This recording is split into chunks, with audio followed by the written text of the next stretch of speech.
Welcome to the ID10T podcast number 1044. Just real quick. Today is January 31st. I am in Philly at Helium for the weekend, Friday and Saturday, January 31st, February 1st. And then if you go to wizardguitar.com, that'll give you all the upcoming dates for my tour that I have so far this year. More dates will be added soon. That's enough about me. This episode is Jason Belmonte. And Jason is the number one bowler in the world right now. And so you might say to yourself, well, Chris, I know you're into bowling. I know your dad's a bowler. I don't give a shit about bowling. And I'm going to tell you it doesn't matter, because this, I can promise you, is one of my favorite conversations that I've ever had on the podcast. I mean, obviously, some of it kind of veers into my dad, and we do talk about bowling in the broad sense in some specific details, but really it's about achieving greatness, maintaining positive mental health, setting good goals, sort of the difference between like nature, nurture, skill versus drive. Like there were so many, I listened to the podcast back and I was like, shit, I got to write this down, because so many good things came up. And I really do think that if you're not familiar with Jason, and like I said, if you don't care about bowling, give it a chance, because I think it will delight and surprise you. So thank you to Jason for coming and doing the podcast. Just to give you a little background, Jason and I met several years ago. Of course, we talk about this in the podcast. He passes through LA every once in a while, and we just went bowling the same day that we did the podcast, which is something we had been trying to align our schedules to do for a long time.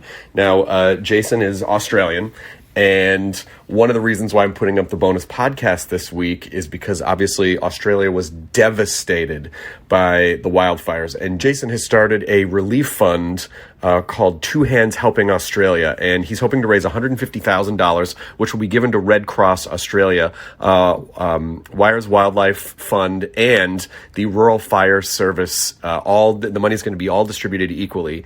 And he is donating to the fund with $50 per strike on television for regular matches and $100 per strike in the title matches this PBA Tour season. It's on GoFundMe. It's the number Two Hands Helping Australia, which takes its name from the fact that Jason is a two-handed bowler, which is a whole other fascinating thing that we're talking about. So you can either go to GoFundMe for the link, or you can text FIRE to 802-55-BELMO, BELMO, which is 802-552-3566 to get the link sent directly to your phone.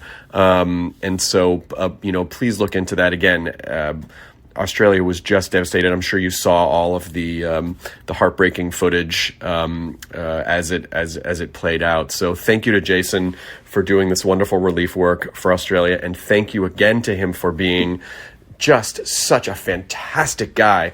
This episode is a little bit longer than normal, but I think you will find that it is worth it. Also, just last little thing I'm going to say, it's very special to me because these types of conversations help me find more connection points to my dad, whom, of course, I miss every day. So a final thank you to Jason for helping to bring that out. And thanks for listening to this intro. And let's start the thing.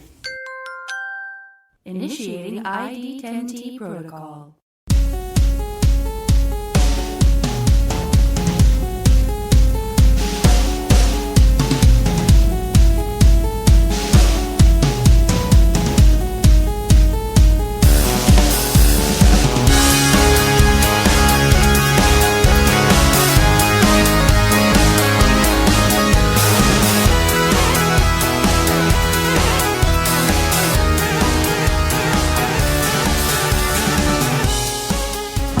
Jason Belmonte, I am worn out. Time? I am tired. Well, actually, I feel better than I thought I would. I should just give people some history. Jason Belmonte, number one bowler in the world, and a good friend who you've tried for 3 years. You're so good about every time you come in, because you live in Australia. You live in Australia, and every time you come in to pass through LA, you go, "Hey, do you want to bowl?" And for 3 years, I've been like, I would love to. And then plans change. We've never been able to work it out. And this time, We finally made it happen. Let me tell you, Chris, this was the final time I was reaching out to you. This was it! I was thinking to myself, man, 3 years I've been asking this guy to bowl. He keeps telling me, yeah, we're going to do it. And then I'm in a different part of the world. I'm different part of the US. Felt like an absentee father. Kiddo, we're going to hang out next weekend. Dad's got to work right now, but I promise. Okay, Dad. All right. And I would tell people too, yeah, we're scheduled to do it on Wednesday. And then Wednesday would roll out and he'd be like, oh, I'm so sorry. I've got to change it. And I'd tell my family back home. I'd be like, I was so excited. I was so excited to bowl with Chris. And he's let me down once again. He is not cool about this. But I first met you, I think it was in 2012 at the Chris Paul Celebrity Invitational thing, which was so much fun. And I that was legitimately, I've done a lot of really fun, cool things. And that tournament in particular was very special to me for a lot of reasons. Number one, I met you. Chris Barnes and I ended up, the finals were me and Chris Barnes and I and you and Kevin Hart, who Kevin is an exceptionally good bowler. Like, surprisingly good. So good. And we, it was a nail biter, and I think Barnes and I won by just a couple pins. We were playing that, what's the name of it where we each take a frame? Baker. The Baker format. Yeah. Baker format. And I think we just won by a couple. It was like 249 to 248. It was so close.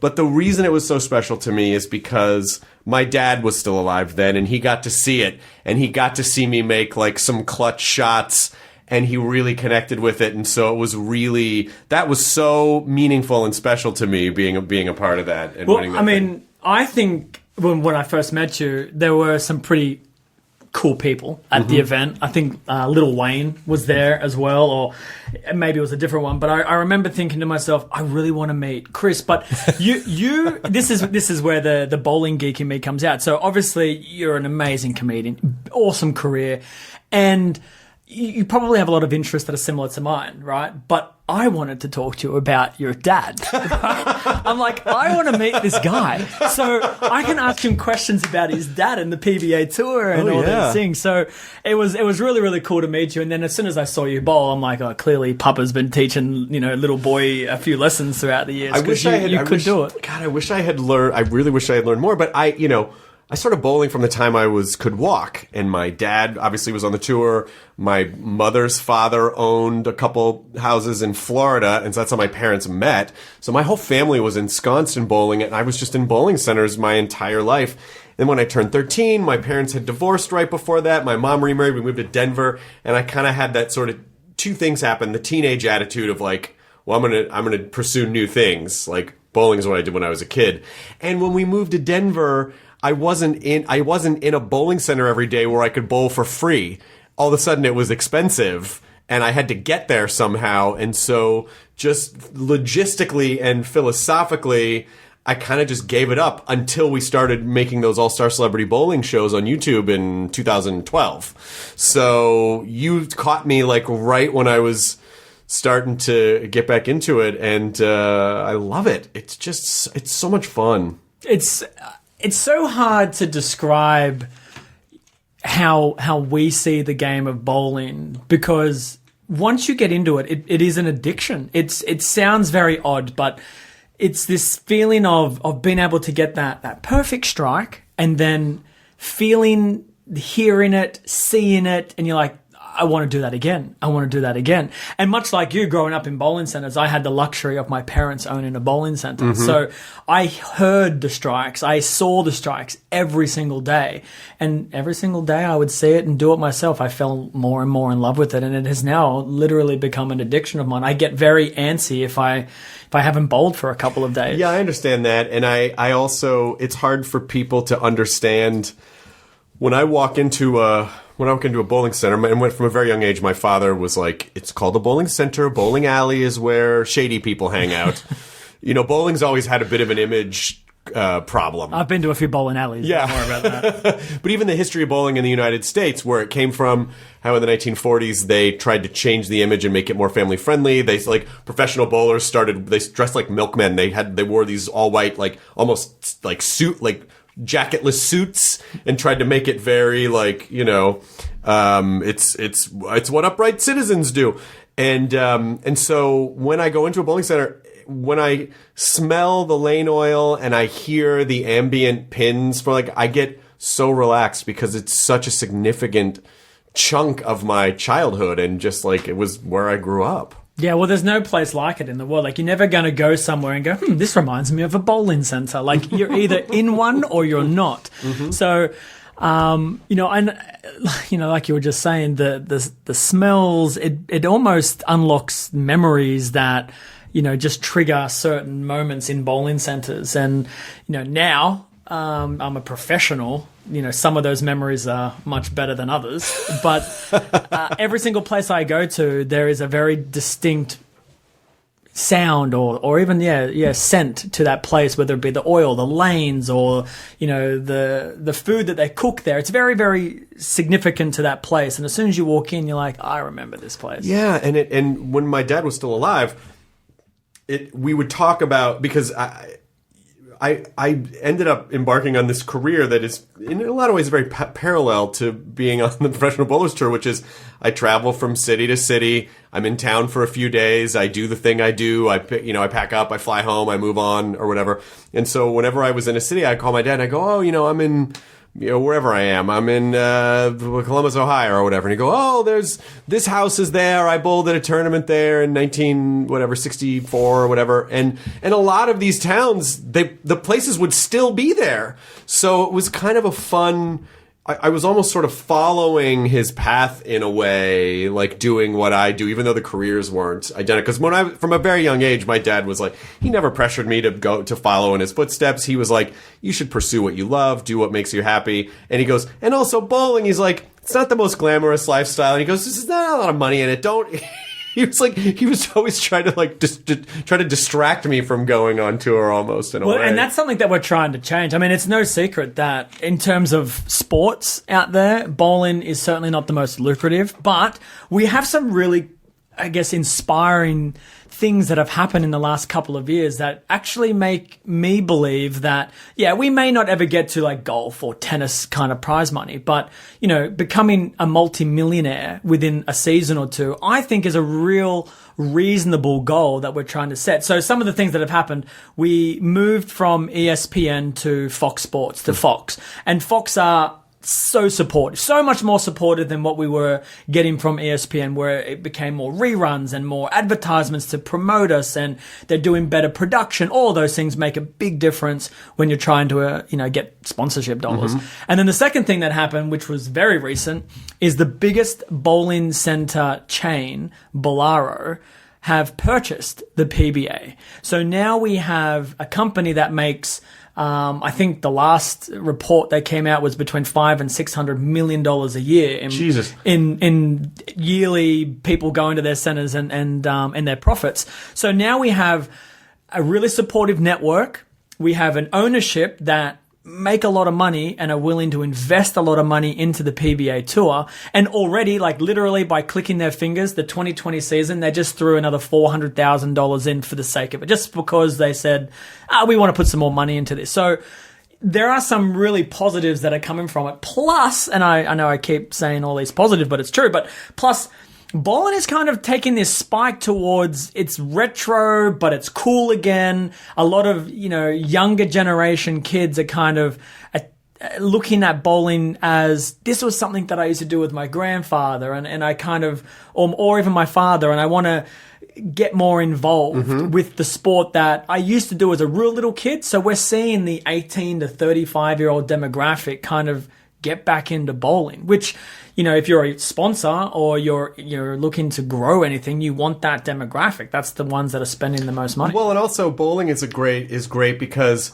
it doesn't matter if you're tall, short, if you don't have to be particularly sportsy. You can learn to do it. It's not just I'm going to go play football. I was a very small kid. I couldn't do that. I could bowl, but I certainly couldn't really play other sports. But the thing that I love about it now is when people still talk to me about the All-Star Celebrity Bowling show that I used to do, because we really tried to capture the experience of what it was like to just go hang out with your friends. And I think in a world where it's so easy to get isolated and distracted by our devices, And there are more and more reasons to not leave your home because all of our entertainment is there, and Amazon will fucking practically drop stuff food into your mouth, like why would you put on pants and leave the house? Bowling, I think, is really one, and we have arcades at home, so you don't have to go out to arcades anymore. You can, but you don't have to. Bowling is really one of those, like one of the last great things that's so social that you can do in real life and interact with your friends in a real way, and not spend a ton of money, but then just have a real life communal experience with people. Yeah, I think it's still one of the true sports where no virtual experience in bowling will ever replicate the trueness of the sport. And you could probably argue that would be very similar to most sports, but I would imagine that I could stand in front of my TV with a virtual headset on and I could hit a tennis ball over, and it would be closer to the real thing than if I were to bowl a ball that doesn't exist. Yeah, I got real good at Wii bowling several years ago. I'm really bad at Wii bowling. Every time it pulls out, everyone's like, "Oh, Jason's gonna smash us in this," and I'm like, "Got a ball, So for 6." For people who aren't familiar with you, who maybe don't follow the tour or whatever, you're really fascinating because you're a very I imagine when you came on the tour you were sort of a unique animal in the sense that you're Australian, obviously, and you bowl with two hands, which was not really, I think now has come more into style and fashion. It's just not anything, I never saw anyone do that before you. And so even just like your approach to the game and like culturally and physically is really interesting. What was bowling like growing up in Australia? Is it like, well, it's like here, but people just like, but they're Australian? Or what's the sort of the cultural mindset around bowling in Australia when you were growing up? Yeah, I think there's two major differences. One, most Australians, when it comes to bowling, there isn't an ego attached to it. So we all kind of bowl, we all have fun, but we also recognize where we are in the pecking order. I think here in the US, there was a lot more ego behind it. Like everyone thought they were the best. And that's typically why... Welcome to America. Well, but that's typically why I think the competition was always so much stronger, because you had people who genuinely thought, not just one or two, but, dozens and dozens of people who thought, I'm the best.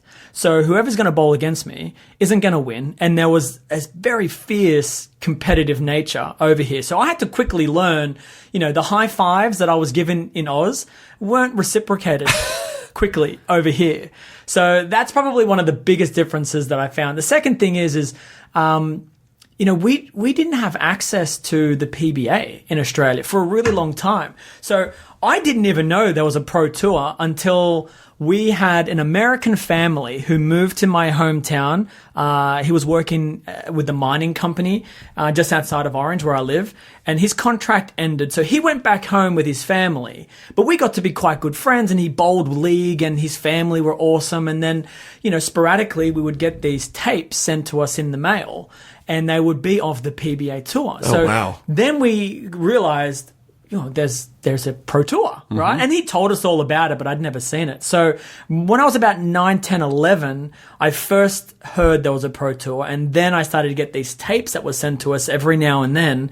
And that's when I realized, whoa, bowling is very different. Like, they're on television, there's massive crowds, and here in Oz, it's still, even though we play league and we do have some tournaments, it's not nearly as fierce and competitive.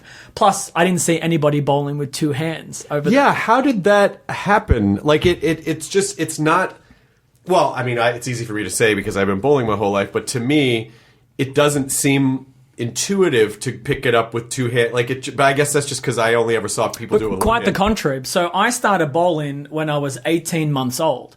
My mum and dad built a bowling center purely as this crazy idea. Neither of them had ever bowled a ball in their life. They had no concept about what the game was. It was just a rainy Sunday afternoon in the small country town in Australia, and someone said, let's go bowling. And they said, well, we don't have a bowling center here. So the very next day, they decided to build one. That's how it all started. So I'm this 18-year-old kid. Mum and dad aren't bowlers. They're not coaches. The ball was too heavy for me to You're 18 use. months. You're 18 months. 18 months old. Yeah. So it opened a couple of weeks after I was born. So now I'm at the age where I can handle a bowling ball with 2 hands on my own. I can kind of waddle to the line and throw it down the lane. And essentially, while mum and dad were busy at work, they turned on a lane, gave me a ball, and said, bowl all day, son. Get out of our hair, right? Yeah. So I would do it this way, and because the ball was too heavy, I continued to do it this way. And as I was getting older, I realized I'm actually getting better at this particular style, but still bowling with 2 hands.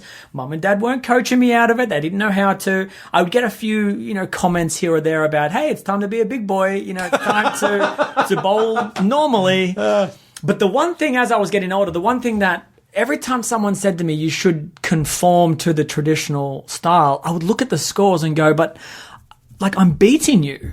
So why would I want to be like you if I'm already beating you? And the other thing was I could curve the ball. The way that I had taught myself the bowl, I was able to put this massive curve on, and no one else in town could do that. And to me, that was cool. So not only was I bowling with a massive cool curve, I was beating them, and I saw no reason to change. And then the stubbornness in me said, well, until I'm getting beaten by a particular style, I'm not going to change. Why would I? Yeah, for people who haven't seen you bowl before, it's fun to watch because the ball almost hangs on the first 5 boards, which is the far right. It's the far right of the lane until the last second.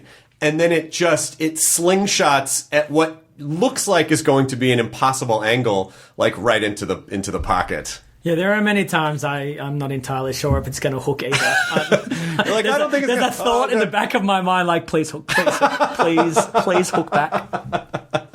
But it's it's a really fun.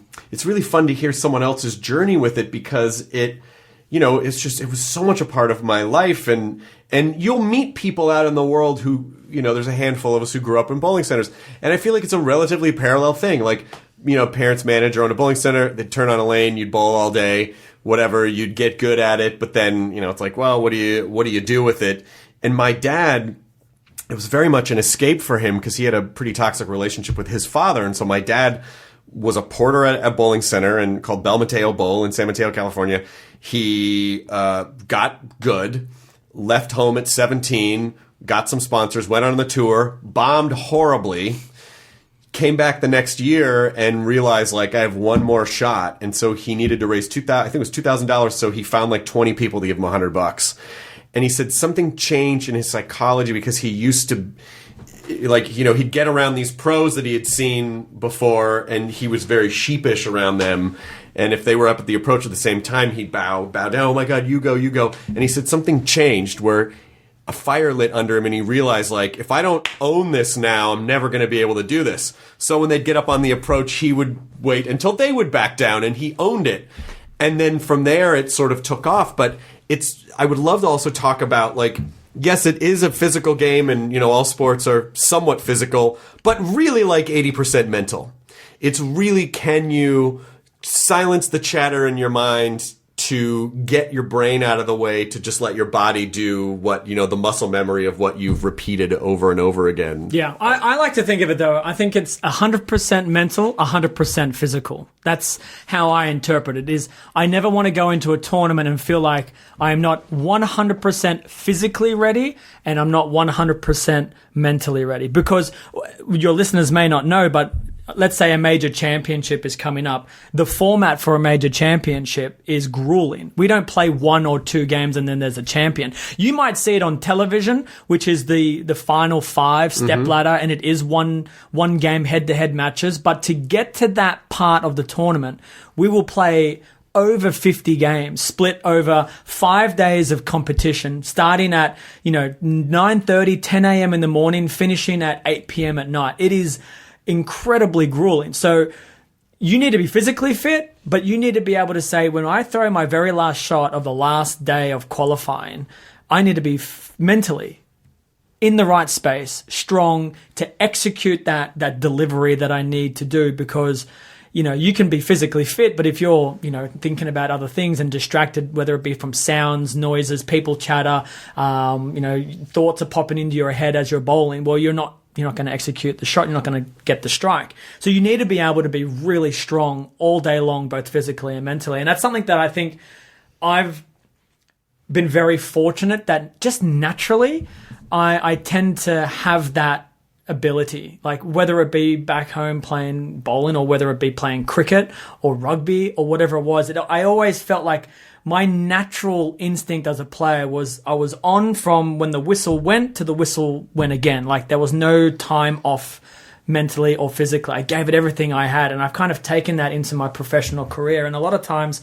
you'll see players and there'll be just a moment of frustration that leads to another moment of frustration, and then there's just a time bomb waiting to happen. And you see them, they're doing okay, the bomb goes off, and then you see them plummet in the scores. I mean, it's and that's what happened with my dad. My dad retired at 34, which is insanely young, and to his credit, he still, having retired at 34, was still, the 12th greatest bowler in the history of the sport. And so he did amazing work in the 17 years that he was active, but when he was 34, he'd already been married a few times, and he lost a son in a previous marriage, and then he and my mom lost a baby, and it was born prematurely and died, and had a bad relationship with his father. It was a period of time where people didn't go to therapy. He drank. Yeah, not to mention the tour was a high volume alcohol consuming. Which completely blows me away because I don't know how. It's like, I would imagine that profession, more than almost any other, probably had the highest number, at least when he was on the tour, of like functioning alcoholics. It's like, how do you bowl that grueling schedule and still be able to keep up with the drinking schedule, which felt like it was a whole separate job. But I imagine it was just like they were so overwhelmed. Like how do you decompress? How do you unwind? And then the game itself. I was talking to a therapist once about about perfectionism, and I know, I get really focused on details, and I'm a perfectionist. And she's like, well, when's the earliest memory that you have? And I'm like, oh, I don't know. I bowled a lot when I was a kid, and bowling's really interesting because you have to get to, oh my God, there's a perfect game. Like I was conditioned for perfection because bowling has, like most other sports don't. It's like, oh, you might get a high score in football, you might get a high score in basketball, you can win some straight sets in tennis, but bowling actually is one of the few sports, I think, that actually has a measure of perfection. And trying to hold up to that ideal is very oppressive, especially as you get, I can feel the butterflies, like 5 strikes, 6 strikes, 7 strikes. Oh God, don't fuck this up. And to this day, I've never bowled a perfect game. I shot 289 when I was 11. I had 10 strikes in a row, and then I left like a 10 pin or something. And I quit when I was 13. So I never completed the circle. And it's one of my regrets in life that I never bowled a perfect game when my dad was still alive. Yeah, well, lucky for you, you're not dead. So you still have time. But my dad's dead, so I can't. I just have to be like, okay, I did it. I hope you're watching this. God damn it. I have a half brother who has bowled a perfect game, and he didn't grow up bowling as much as I. So you're not even the best son or Hardwick that's right. That's left. That's bowling right now. Yeah, no, I'm aware. You need to go to therapy. You're right. That's gonna really hurt. But it is. But that idea of having a profession where there is a perfect ideal you gotta fuck with your head. Yeah. Well, I think in any profession, to be honest, let's take even if you take your comedy, or any comedian for that matter, you don't want to go out there and bomb. You want to go out there and just nail the performance. And much like a perfect game, you can be going really well with the set, and then you just screw one part of that set up, and it's either going to, depending on how good of a comedian you are, it's either going to throw you off for the rest of the set, or you're going to pull it back, right, and get the crowd back, or fall back into your routine and nail the rest of the performance. And the same thing happens to bowling, right? So you start off with a couple of strikes, and then that split appears. We're doing this every single day for 5 days, 8 hours, 10 hours of the day. There are a lot of moments where you're getting those splits, not just once or twice. There's a lot of moments. So you have to find that balance of being able to accept what has happened, moving on, and not allowing what has happened to affect what's going to happen, so you can just kind of get back on track. And some guys, especially in the early parts of the PBA Tour, relied on substance to help that balance, whether it be, they just want to check out mentally, so they took substance, or if it was because they felt like all the other distractions in their life hindered their ability to bowl. So, taking a few shots before throwing a game might have just released some of that, kind of mental process of thinking about, the at-home troubles or the traveling. Of which there were a lot, because it's a profession where people are gone like 40, 50 weeks a year. And so there's there was littered with broken marriages and guys, who were sleeping around or whose wives were sleeping around. Like it was just like turbulent turmoil. And then don't forget, you mentioned it earlier, it wasn't the most financially secure career. And to this day, it's still the same way. You either get a strike right this very moment and you can move on in the tournament, and then you have a chance to win $100,000. If you miss right now, you might get a check for $500. Right. So if you miss, not only do you sacrifice the potential of a big prize check, but now you've got to pay for all those expenses. You've got the financial hardship. And, if you're in the top 10 on the PBA Tour, you're living really well, right? You're driving pretty much whatever car you would like. You're owning your house and you're living really comfortably. You're never worrying about your bank account. Once you go from 10 to 20, it becomes a little bit more, right, we've got to make sure I'm spending my money properly. Sure. And then below 20, it is, it's tournament to tournament. I need to have a good week this week so I can pay for next week. And then when things don't go well, there's a lot of stress. There's a lot of pressure. There's a lot of, pressures from home, not just on yourself. So I can totally understand why substance abuse in bowling was something that was drawn to a lot. And, you're talking about how did people compete. I was never around in the 50s and 60s, but I wonder what the percentage really was of how many were intoxicated while bowling. So it's kind of like, well, if everyone's doing it, the best bowler will still shine, right? Because everyone's smashed. Everyone has that same alcohol handicap. Everyone's seen 15 and a half pins instead of 10. Well, but that, and for me, what has always been difficult with bowling is to get around result-oriented thinking. And we're talking about bowling, but this is really life stuff, right? So it's getting around, like, even today when I stand on the approach, I'm thinking, like, get a strike, rather than I just need to do these processes and stay in the moment and then not worry, and then just sort of like with the ball, let it go. My dad,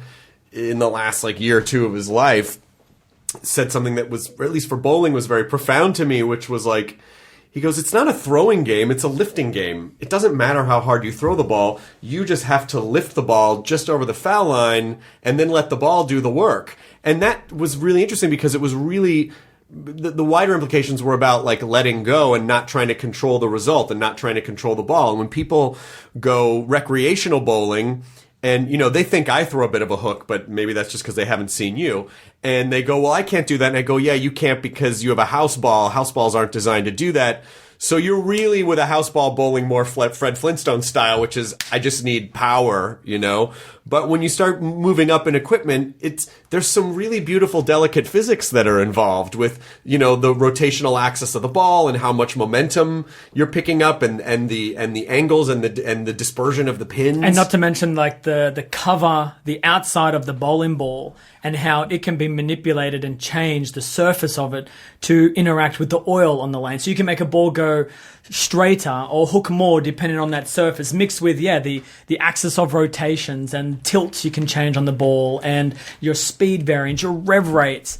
There are so many different ways to throw a bowling ball. And that's probably one of the most misunderstood things about the sport of bowling is the recreational side is so much just pick the ball up, throw it at the head pin, and then you either there's a black light on. There's some hip hop playing. It's like people can't. They're getting drunk. They can't. But years ago, my dad was he was fairly vocally frustrated because, as like an old timer, he was like, God damn it, the sport's just gotten so much easier now, because he said the technology, it's like, the lanes aren't wood anymore. They're synthetic material. They've laser printed wood grain on because it's, it keeps the surface flat. And in the old days, it was wood. They'd have to resurface it every once in a while because it would wear down. He said, the balls, You know, it's like when I was bowling, they were rubber. They were these hard rubber balls, you know? And he said now there are these cover stocks, this reactive resin that he said it's become more of a strike game. And I think my dad was bowler of the year with, you know, he led the tour with an average of like 212 point something. And now averages are like 240, 250. And so I actually wrote an article for Wired Magazine about it in 2008 or something. That's probably on the internet somewhere. And I actually talked to people who did research on this, and they had a robot arm just throw ball after ball after ball. And they sort of realized like, oh yeah, the technology is kind of, you know, the cover stock has these glass particles in it, and when it heats up, the cover kind of melts a little bit, and the glass particles grab the lane and whip it into the pocket. And so, you know, what are the limits now on the technology of the game so that everyone's not bowling 300s all the time? Well, I mean, yes. There's a couple of rebuttals. Yes, please. This is what I want to hear about. So, the game, has it gotten easier? And I think it all depends on what you consider the score, right? And what I mean by that is, do you look at your average? Is that the determining factor in performance, right? Because, like you said, let's take the two eras as an example. So this previous season, 2019, I was fortunate enough to win the Player of the Year. Yeah. Very happy. And I averaged 229. Okay. Now, your dad won the Player of the Year in whatever year that was, 1970? He was Bowler of the Year, I think, in 63 and 69, I think. Okay. Bowler of the Year twice, yeah.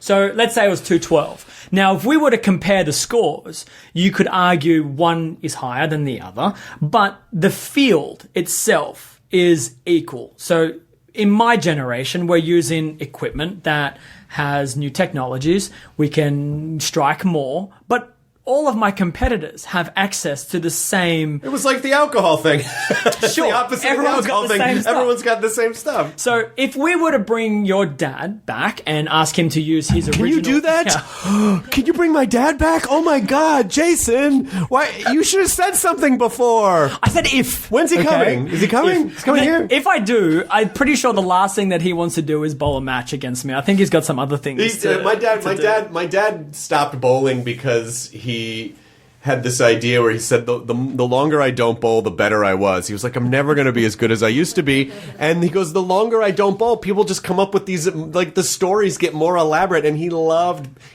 that kind of peacocking. He was very proud of that. So anyway, so everyone has the same equipment. That's right. So if we were to compare the equipment and bring that equipment into today's era, sure, it's unfair. The scoring pace would be different.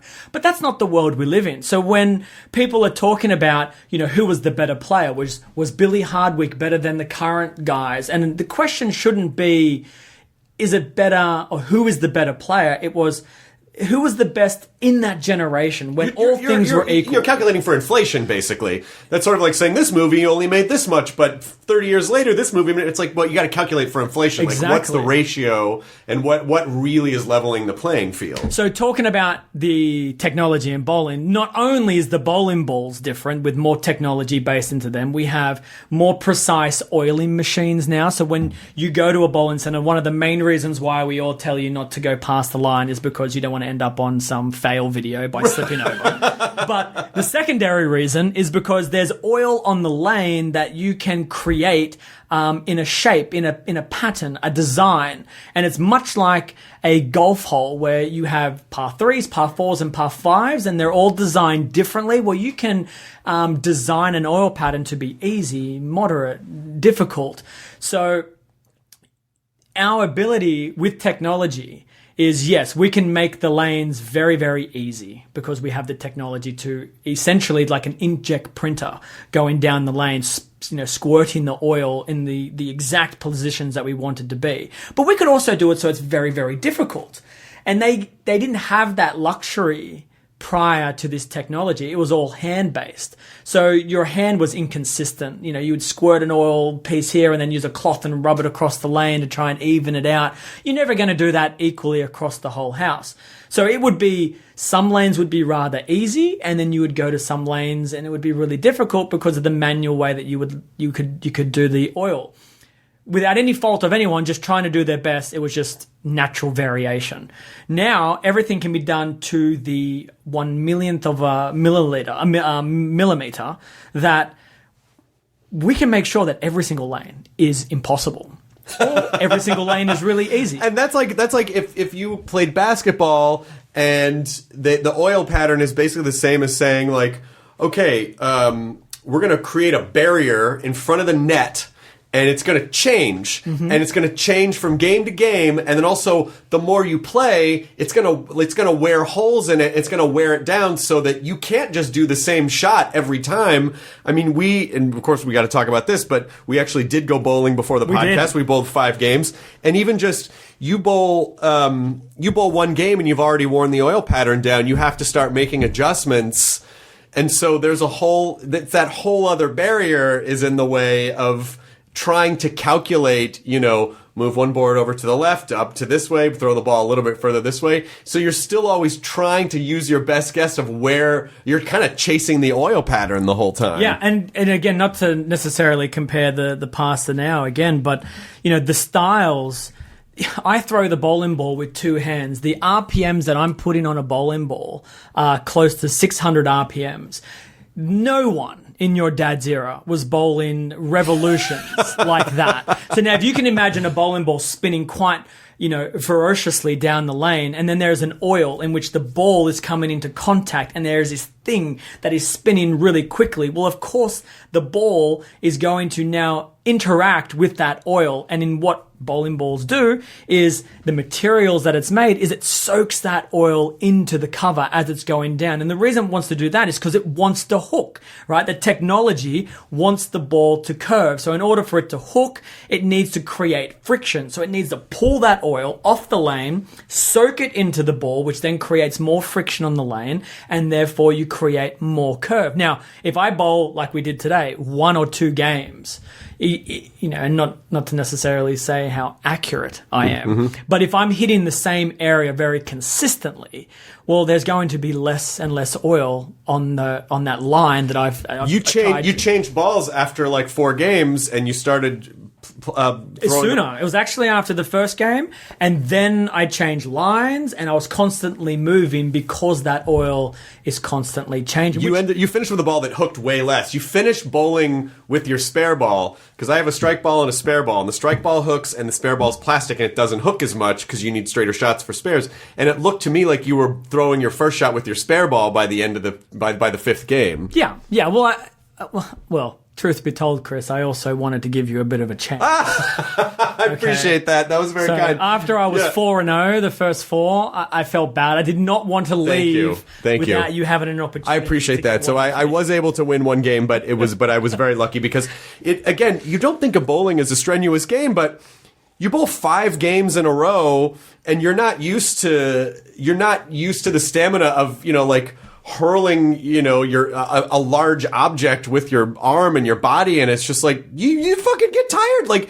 And so even just to bowl 5 games and be exhausted, it's like, holy shit, these guys bowl 50 games, and it's crazy to me.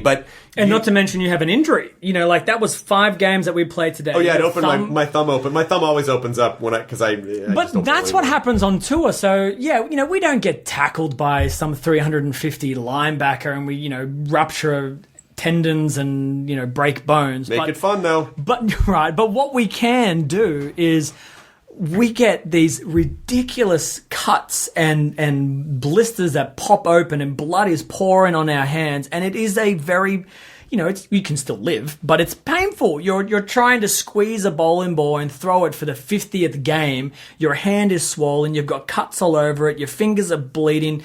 It's not. Again, the sport of bowling is so misunderstood. People think you just grab the ball, you throw it at the head pin, and you bowl for a game or 2, and that's the end of it. Then you go home. It's so misunderstood because there are so many factors. And if anyone listening just goes to the bowling center and says to the manager or whoever's working there and say, hey, give me 5 games. I'll bowl 5 games right now. It would surprise me if every single person listening that is a non-bowler could actually bowl 5 games and go, I can bowl another 5 more. It would surprise me. By themselves, because at least when you're bowling with a group, because I bowled for my birthday this year, and I hadn't bowled in a few years, but about a month ago, I took a group of like 10 people bowling, and then you're talking, it's fun, it's like there's a good 5, 7, 8, 10 minutes in between each time you have to pick up the ball. You don't get as tired quickly. But when you and I were bowling, it was just... It was rapid fire. It was rapid fire. And then you realize like how strenuous it is on the body after a while. And I mean, I'd say, except for the 4th game, I averaged maybe 175, 180 today, which I'm fine with. But my 4th game is when my thumb opened up. I couldn't get my whole thumb into the ball, and I shot like 136 because I just couldn't... And then finally, in the 5th game, I just ripped the flap of skin off because I'm like, fuck, it's just, I'm going to just... And all I was thinking is, that's going to hurt so much. It did. And then my thumb was like, literally, like, blood was coming out by the 5th game, but I didn't want to end on a 130. Like, I was, bowling is interesting because you are not just competitive with another person, you also have to be competitive with the lane conditions, and you have to be competitive with yourself in such a consistent way over and over and over and over and over. And that comes back to what you were talking about with the process versus result. You're 100% right. Like, I'm watching, if you look at a scoreboard and you see the player who's coming in front of you or behind you and you're focusing on them, it's so easy to be distracted because you aren't actually... It's not like in tennis where if I hit the ball into the corner and Chris, you have to run from the left side to the right side, I'm tiring you out based on what I'm doing on the other side of the net. In bowling, if those guys are striking, I can't stop them from striking, right? I can only control what I'm doing. So it comes down to, again, that process versus result. You're so concerned about what the result is going to be. Watching you bowl today, it was so funny watching from behind because you're going to be quite modest, but you have some ability. Okay, like you know how to bowl. You not only do you have it in your blood, but you're a clever guy. So when you're bowling, you're seeing the very subtle changes that you're making, and the shots that were terrible were always the ones that you were trying to get the strike. Like I'm trying 1,000%. to get the strike. Oh my God, you're so right. And my dad would always say, like, look, the ball used to be bigger than you, and so you used to have to throw it as hard as you could, and because you quit when you were 13, you didn't evolve with the sport. And so when you started bowling again in your late 30s, you still were a kid that was having to throw the ball, a plastic ball, as hard as you could. And so my impatience and my, like what's so ingrained in me is I pick up the ball, I run as fast as I can to the foul line, I throw the ball as hard as and I have to force myself to just let the ball go. And even the one time you go, well, which was a great piece of advice, you go, why don't you use your strength as, why don't you use how hard you throw the ball as your strength? And so you moved me out to the edge of the lane, and I had much better results because I was staying inside more, trying not to throw the ball as hard, but then just fucking throwing it hard every time. And so if I were to really take it seriously again, I would have to sort of unlearn a lot of very ingrained habits and relearn how to bowl the way the sport is now, which I'm not that familiar with. And even like a month ago, I don't know, I shot like 214, 220, 165, right? Like I was totally happy with that. And today I could not get past 180, but I was also probably nervous because, it's like you're the number one bowler in the world. Yeah, I'm not entirely sure if nerves played a part. I think you're probably just under-practiced. I think if we get you out into the lanes, I think you have some, I guess, history, kind of memory that's in there that's kind of causing some of those bad habits. I could be like a 205 average bowler. I reckon I could if we practice together, let's say, no more than 3 more times for the same amount of time that we bowled today. And what did we bowl today? Like an hour and a half together? Yeah. I think I would improve your overall game and average to be Well over 200. You say 205. I think I can get you even higher than that because you're a clever guy. Like half the battle in bowling is understanding physics, understanding the way the ball goes through the pins and making your adjustments on the lane. So there's a very creative thought process that if the ball is overhooking, underhooking, is it going too fast? Is it going too slow? Recognizing all of that, but then understanding what the adjustment is going to be. Do I need to change ball? Do I need to change the surface of my ball? Whatever it is. Where do I have to hit this pin to bounce it off this? You have that. So that's a hard thing to learn if you're trying to learn it because there are so many variables that you have to teach someone. But you already understand that. So now it comes down to, let's just get you physically repeating the same shot over and over and over, and then you'll be fine. That's why I'm telling you, 3 more times. I reckon well over 200. I think it's mental game also because I have got to stop. Yeah, there were a few times you throw the ball and I just hear this, fuck! Because the second it would leave my hand, I would go, God damn it!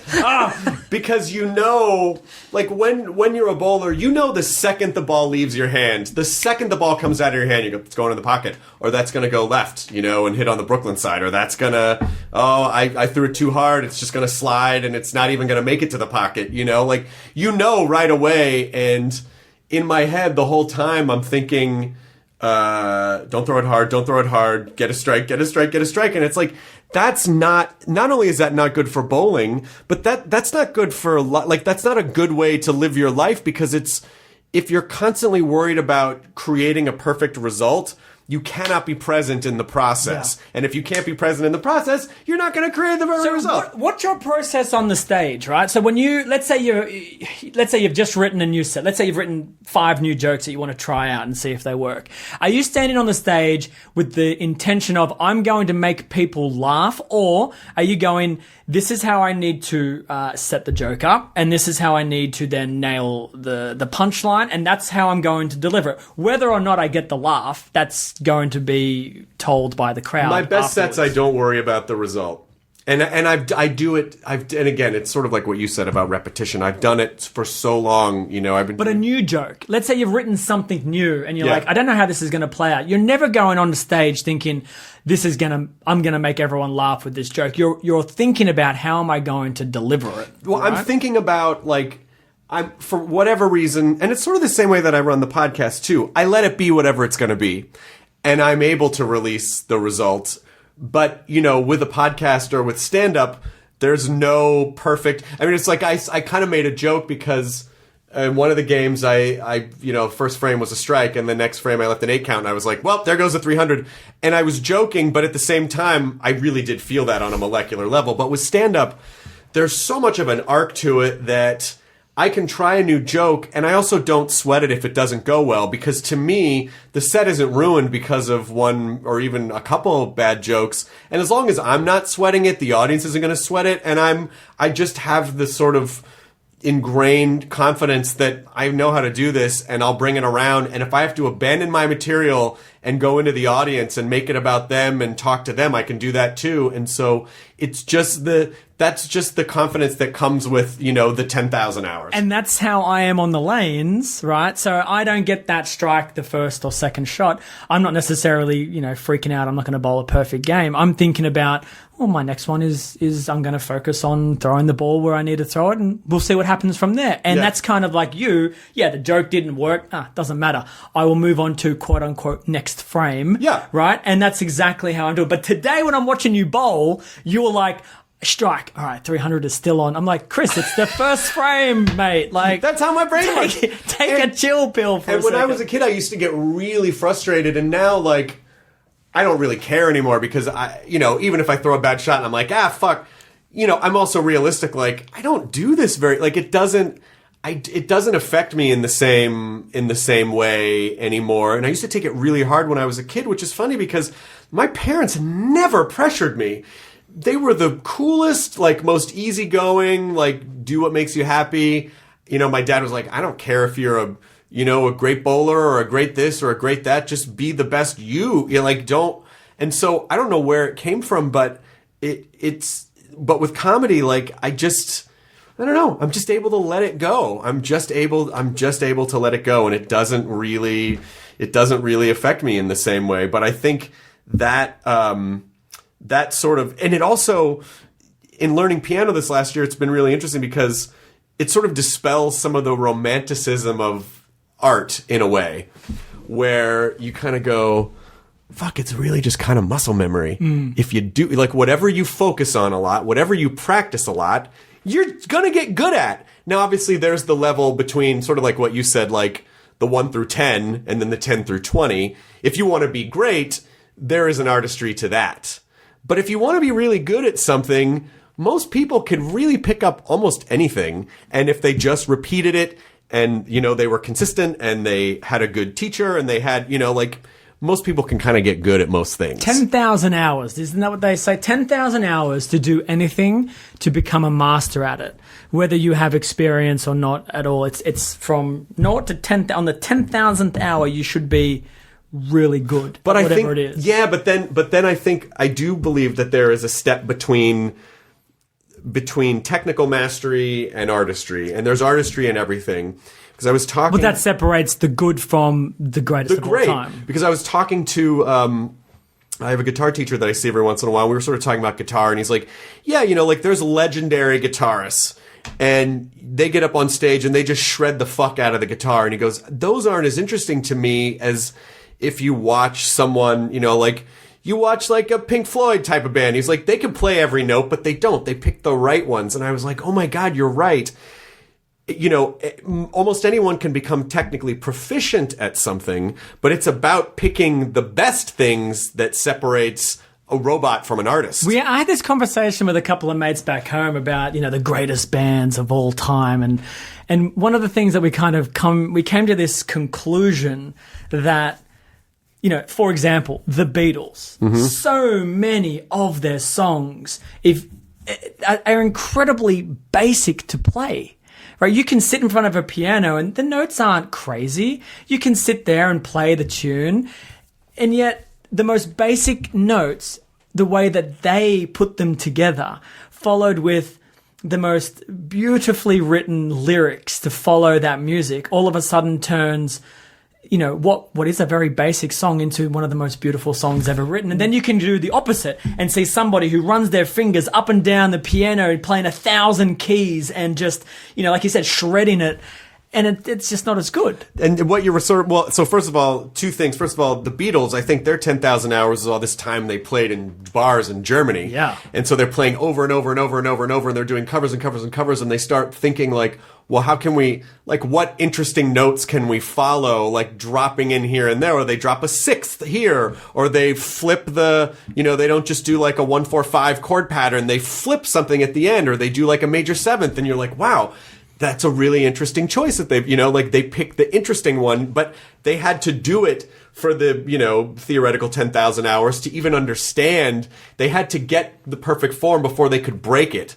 And I see the same thing in music with vocalists now, where I think it was probably, you know, the first iteration of American Idol in our country that did this, but now a good singer is considered someone who does this like, whoa, whoa, whoa, whoa, whoa. You know, it's like they fucking go up and down. It's like, and I think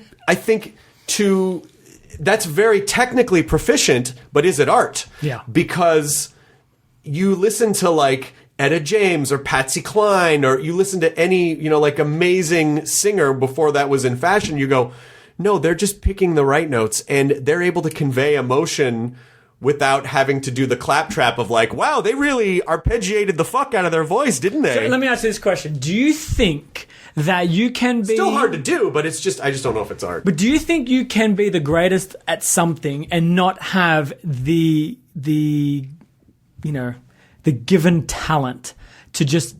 Yeah, you can practice it for 10,000 hours and then you're calling it artistry. Do you think that you're either born with it or you're not? Or do you think you can actually convert someone into, quote unquote, the greatest or one of the greatest by just teaching them how to do it? Or do you think in order to get to that extra level, you can be good, 10,000 hours, you'll be really good. It won't be art, but it'll be really good. But in order to be the best, and go into a conversation of greatest of all time, whether it be music, comedy, bowling, other sports. Nope, you had to have had it when you were born. I do think that it swings. This is just my personal opinion. I think it swings a little more nurture than nature, but I think there are a lot of factors that go into anything. I do think natural ability at a young age, particularly with bowling in my case, it can make you lazy, because if something comes very easily to you and you don't have to work that hard for it, then you don't have to work that hard for it. So I do believe that that determination coupled with putting in the time, having the right set of circumstances that make it possible for you to explore, that. I do think that you can take someone and make them, like if they put in enough hours. Now, are they gonna, would you consider them like the greatest of all time? I don't know, but maybe you can make them one of the best of their time. Will they live on forever? I don't know. I mean, we think of classical music and you think like, oh, people were so great back then. It's like, yeah, because you only remember Mozart, Bach, Schubert, Rachmaninoff. Yeah. Like, you don't remember the countless number of people who were probably really good in their day, who put in their time, but for whatever reason just didn't transcend that last, whether it was an unlucky set of circumstances or a publicist, or whatever, or whatever it was, And so I do think that it is a little more nurture than most people would. We want to have this romantic idea of like, whoa, people, anyone can do it. Michael Jordan was just born with natural ability, but I think he would probably argue like, you don't see the amount of work that I put into this. Yes, there's no debating about he's tall and, like whatever, and that it was helpful. But like Tiger Woods, who knows? Was he naturally technically proficient, or did he just start at the right time in his life? He had the right coach. He was nurtured in the right ways. So many factors go into that. So many environmental factors go into it. There are more environmental factors than just putting in the practice. But did he have the right coach at a young age? Did he play the right courses? Did he win the right tournament? Like I do think it's a bit more environmental than it is just like, oh, this person just happens to be naturally brilliant at this thing. And that, to me, is interesting and both slightly upsetting at the same time, because it sort of takes some of the mystique out of things that we think of, like you look at someone who's amazing at something and what they really had was like a lot of determination, a lot of time, some luck, but you do tend to, in a lot of cases, generate your own luck. It's sort of like the preparation of the time you put in, meeting the right opportunity. Anyone, anyone can luck into an opportunity, but if they are prepared, if they are mentally prepared, like you work really hard, you're mentally prepared, you're mentally strong, so that when you have tournaments, you can average 229 and you can be bowler of the year. It's like your opportunities were met with the preparation that you put into it. Look, you've convinced me otherwise. So prior to your answer right then, I think I was probably leaning more towards, you can be really good at something, but if you don't have it within you from birth, you can't be great Well, I'll tell you this, you have to want it. I think you have to have the desire for it, because anything that requires that amount of work, you really have to live with. You can't just work 9 to 5 and check out. You live with it. Like you said, you get antsy if you don't bowl. It's just a part of your that part. Maybe it's the desire that you're born with, or the inclination that you grow to need. It's part of the recipe. But you have to have it to make the perfect cake. Yeah, I think that's the best way. You couldn't be great without the authentic drive, because you just wouldn't put in any opportunity that you didn't have to be doing it. You wouldn't be doing it. You wouldn't be thinking about it. I will say though, Chris, I don't think this applies to comedy. I think you're either funny or you're not. I don't think you can be not funny and then taught to be funny. People can write you jokes that are funny, and you can just say them in a way that they're no longer funny anymore. But that's 100% nurture, though, because it's basically all personality. Like, when I was born, my parents are both funny people. When I was a kid, Saturday Night Live had just launched. They noticed that I loved Saturday Night Live. They noticed I was fascinated with Steve Martin when he became a huge stand-up. So they started feeding it, buying me comedy albums. They used to let me perform in front of their friends. That was the environmental opportunity of having the right parents who nurtured the right thing. And so I learned it because that was inclination meeting the opportunity of being in the right. Like, how many people might have had those inclinations when they were young, and their parents are like, you can't watch that, there's swearing in it, or comedy's dumb. And some people with seemingly everything against them achieve greatness. Some people need an opposing force.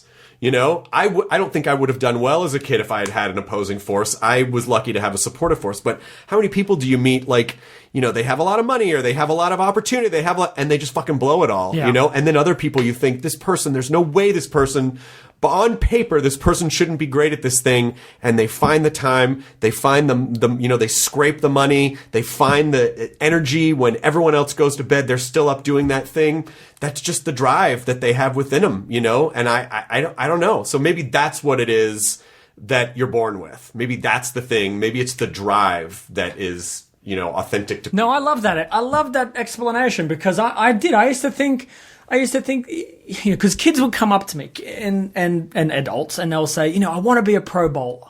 How do I become a pro bowler? And in the back of my mind, I used to always think, well, we can get you to be really good. You know, I can teach you, and you can do your 10,000 hours, and you can be really good. But if you're going to be great, I don't know. I used to think you're only born with it. Like, it's something that within you. But now that you're saying it, and you're translating it more as a drive, as a determination, you know, everyone has that somewhere in them. Right. And someone needs to just, you know, maybe it is in that scenario, it's my responsibility to kind of stoke that fire a little bit, so the drive kind of comes out and has its own life and then takes over. But that is a beautiful way to look at it, because then I think each and every one of us, no matter what path or passion that you have, as long as someone is just, you know, pressing that button inside to get you going, to get that drive going. Even a comedian, I could be a great comedian if you would just nurture me a little more in the Chris. Right ways. Well, it's something that I've been thinking a lot about, especially with piano, because before you start something like piano, and people probably say this to you all the time, oh, I could never be a professional bowler. They say, oh, I could never be a comedian. And I used to think, like, well, I could never be a piano player. I see how fast people's hands move. Like, they just think in certain ways that I don't think. And then I let all that go. I think I'm not going to be result oriented. I'm just doing it because it's fun.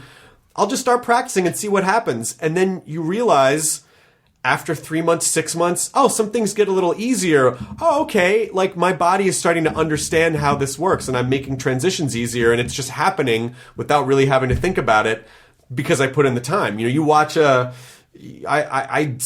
was able to achieve that because I would watch a YouTube video of, like, a 6-minute video of how some guy was like, I'm going to practice piano for a year and see what happens. And he would take video of it. And the first day, blah, blah, blah, blah, blah. And then after 3 months, it's like, oh, he's actually kind of playing in 6 months. And then a year of practicing every day for an hour, and he sounds like he could be playing in a fucking, you know, like in a department store.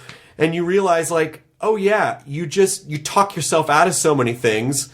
And if you don't have the drive, that really, the inspiration and the fire to really chase it, then you don't really have the motivation to push back against your internal judge that tells you you're too shitty and stupid to do things. Yeah. But the drive makes you go, fine, maybe I'll be shitty and stupid, but I just love doing this thing, so I'm going to do it. And then in that process, you get good, you know? Yeah, and you need to have enough of that drive, because especially when you start something new, you're going to suck at it, and you're going to get frustrated, and you're going to say, oh, it's too hard. I can't, if we're taking piano as the example, I can't do that scale. My hand isn't quick enough, or my fingers aren't wide enough. I can't reach those two notes.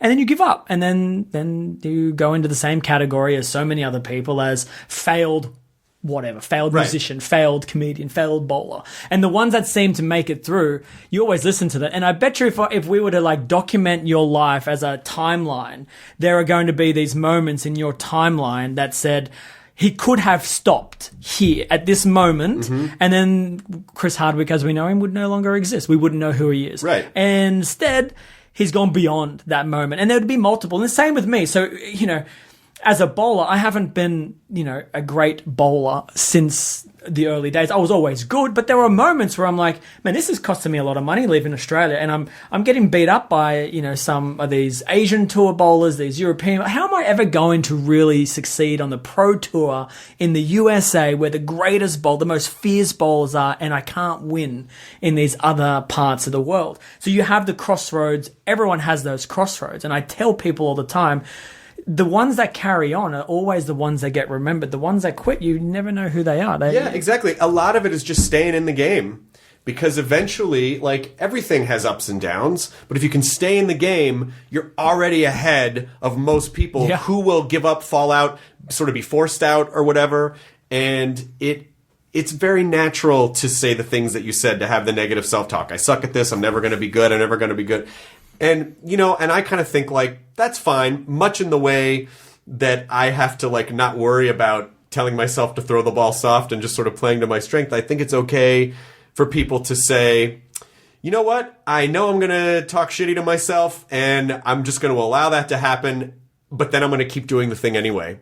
Fine, I suck at this, maybe I'll never be good, but I'm going to keep doing it anyway. And eventually your brain shuts up, because it's like, oh, okay, I guess we're continuing to do this. Right. And you can really, people allow themselves to talk themselves out of doing so many things because they think their brain is the final answer. But all your brain is a thing that's trying to help you. It's trying to protect you. It's trying to, exactly. It's trying to help you experience the least amount of stress and pain as possible. So if something is hard, it'll go, don't do this. Yeah. It's hard. What are you doing? You're an idiot. But it doesn't know, your self-talk doesn't really usually think long term. And so you have to, as human beings, over animals, we have the ability to ignore our primal instincts and our self-talk and go, fine, but I'm going to keep doing this anyway. And because I own you, brain.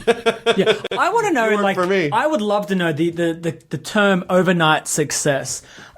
I want to know how many successful people are literally overnight successes. No one I have ever met went from Monday night, have been unsuccessful, and then waking up, having a great day Tuesday, and now they're super successful Tuesday. That's the sort of fake romantic idea of But I don't know anyone that it's ever happened to. No, and you can also...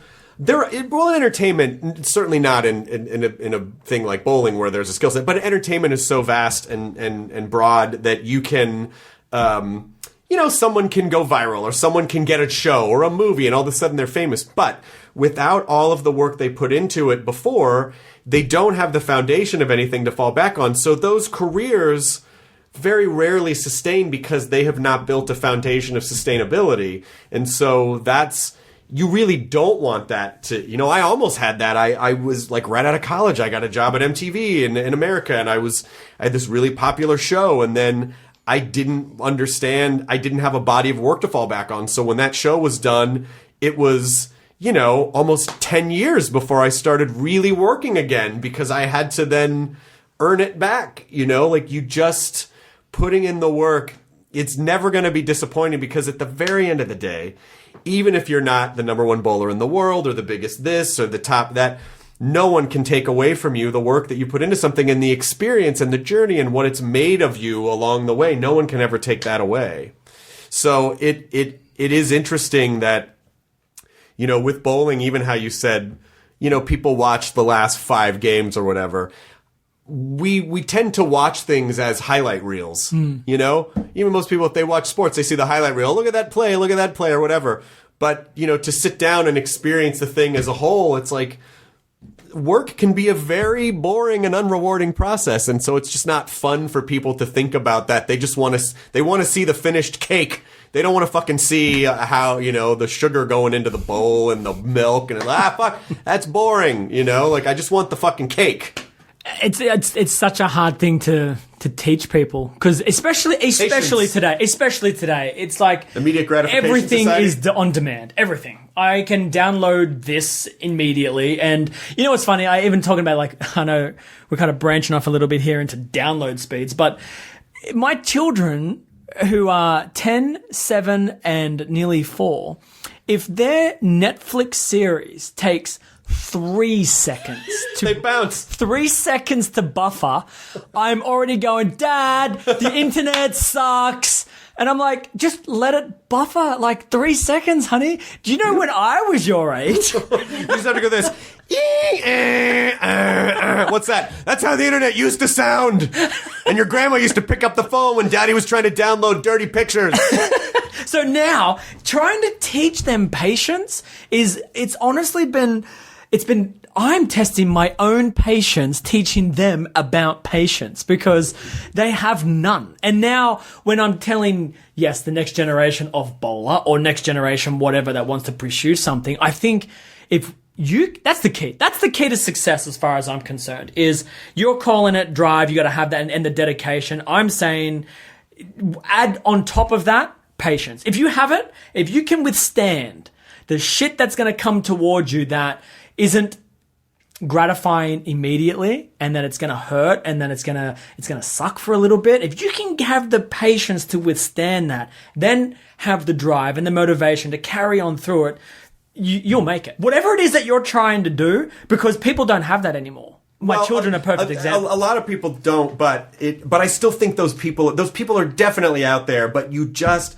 cannot appreciate something you didn't work for. You just can't.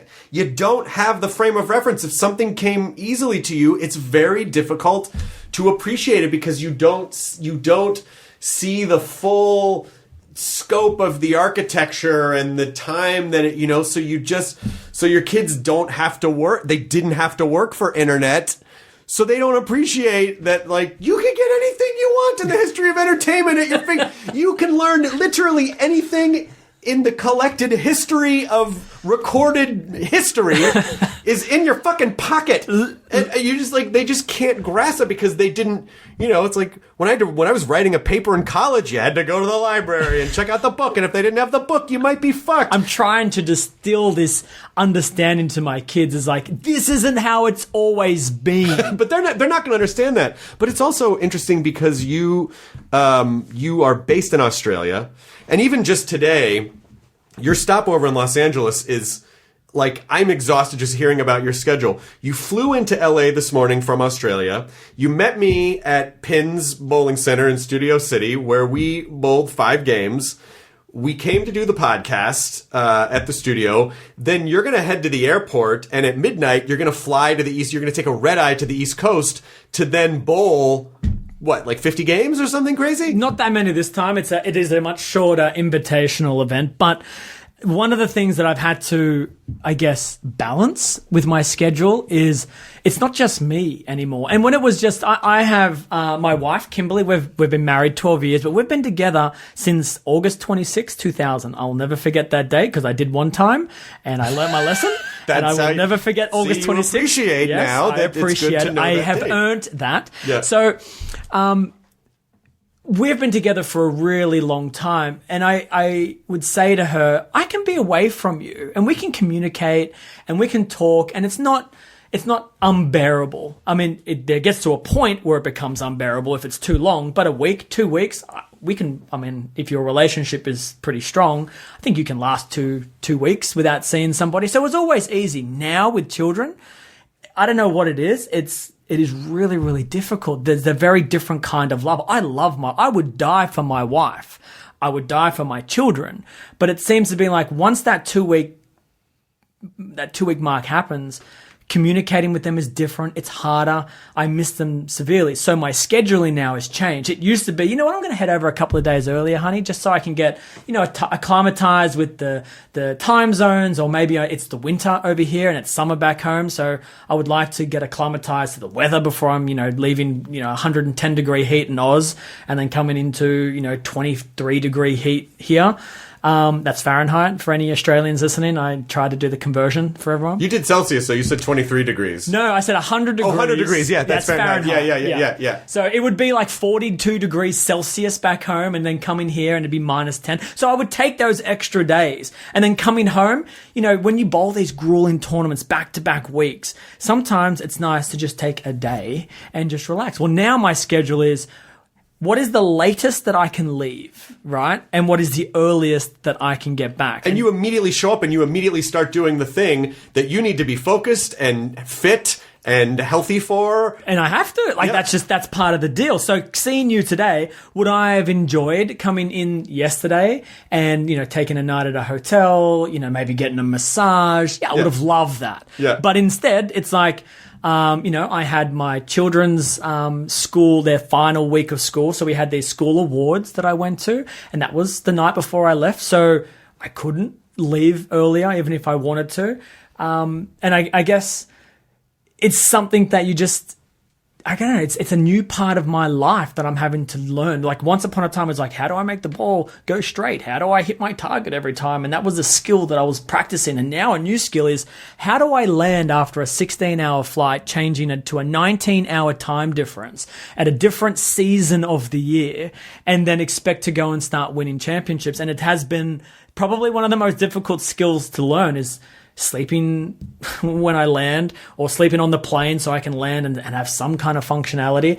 I think we were talking about it too, like when you're touring in particular, traveling is not glamorous. It's not like it's a comfortable thing to do. You are preserving every ounce.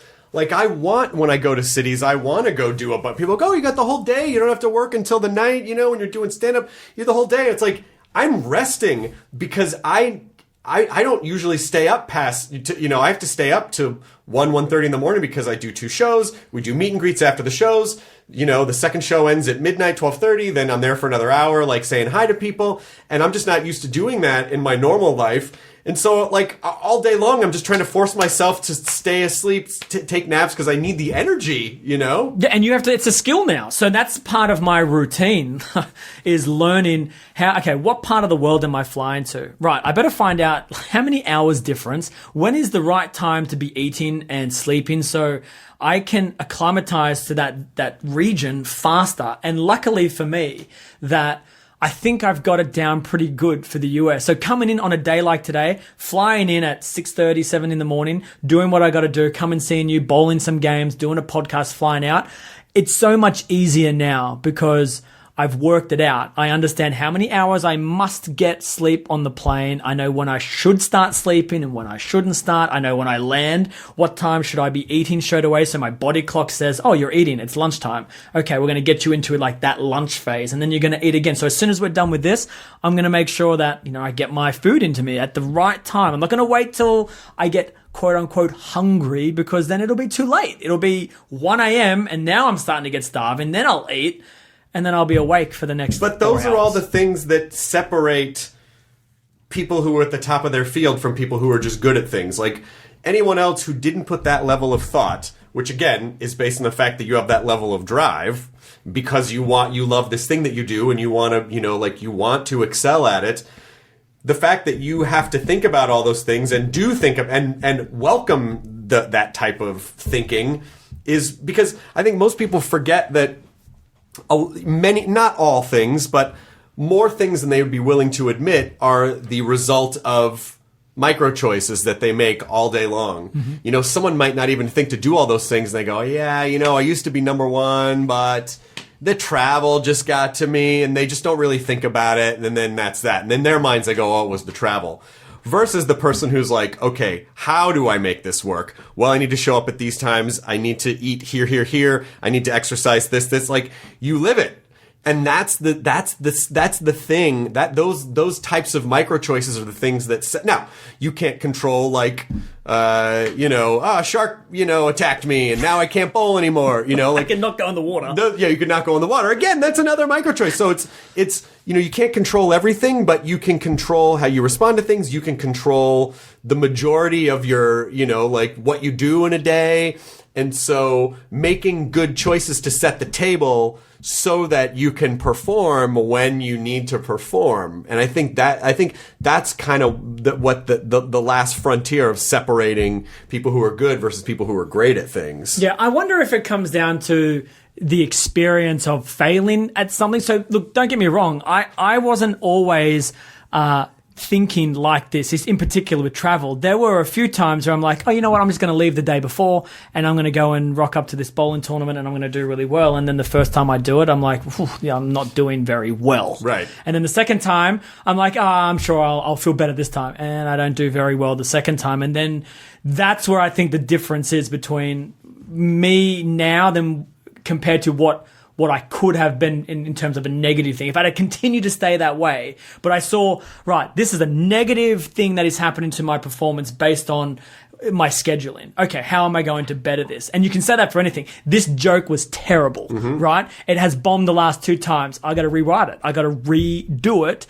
so it doesn't bomb again. It's the same as like when I'm going to these tournaments, I have to make sure, listen, you've already gone there 2 times, 3 times, 5 times, and you've done all the wrong things, and you've screwed it up every time.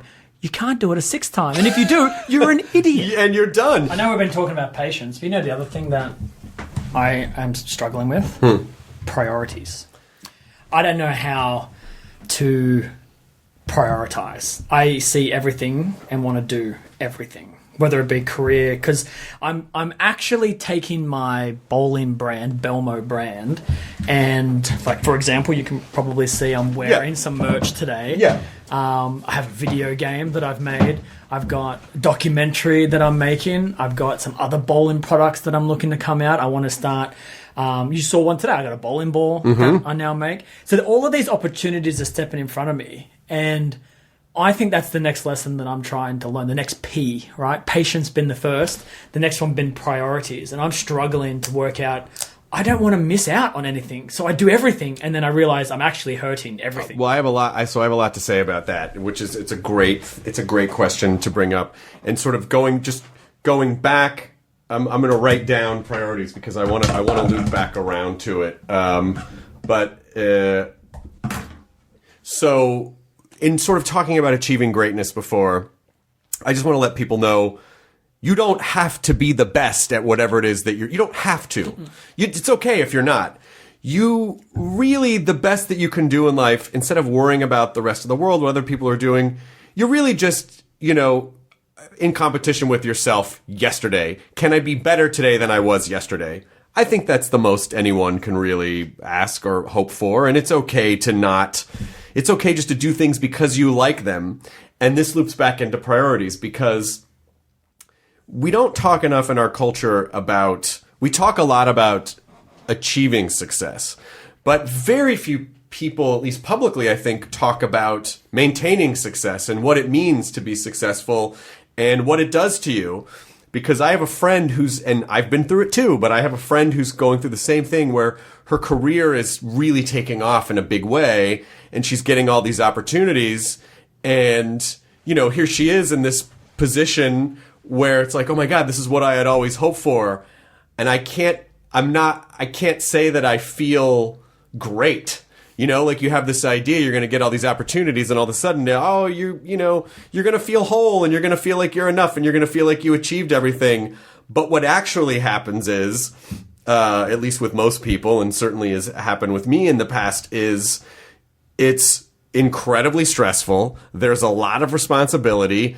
You don't know what to say yes to, what to say no to. You feel like you're being pulled in a million different directions. And then everything it's like when the water level goes up in one area, everything goes up. But when it goes down everywhere. So if you're spreading yourself too thin, you're not focused enough on if your brain is like, I got to think about this app. I got to think about the clothing line. What? And now I have to think about distribution, Yeah.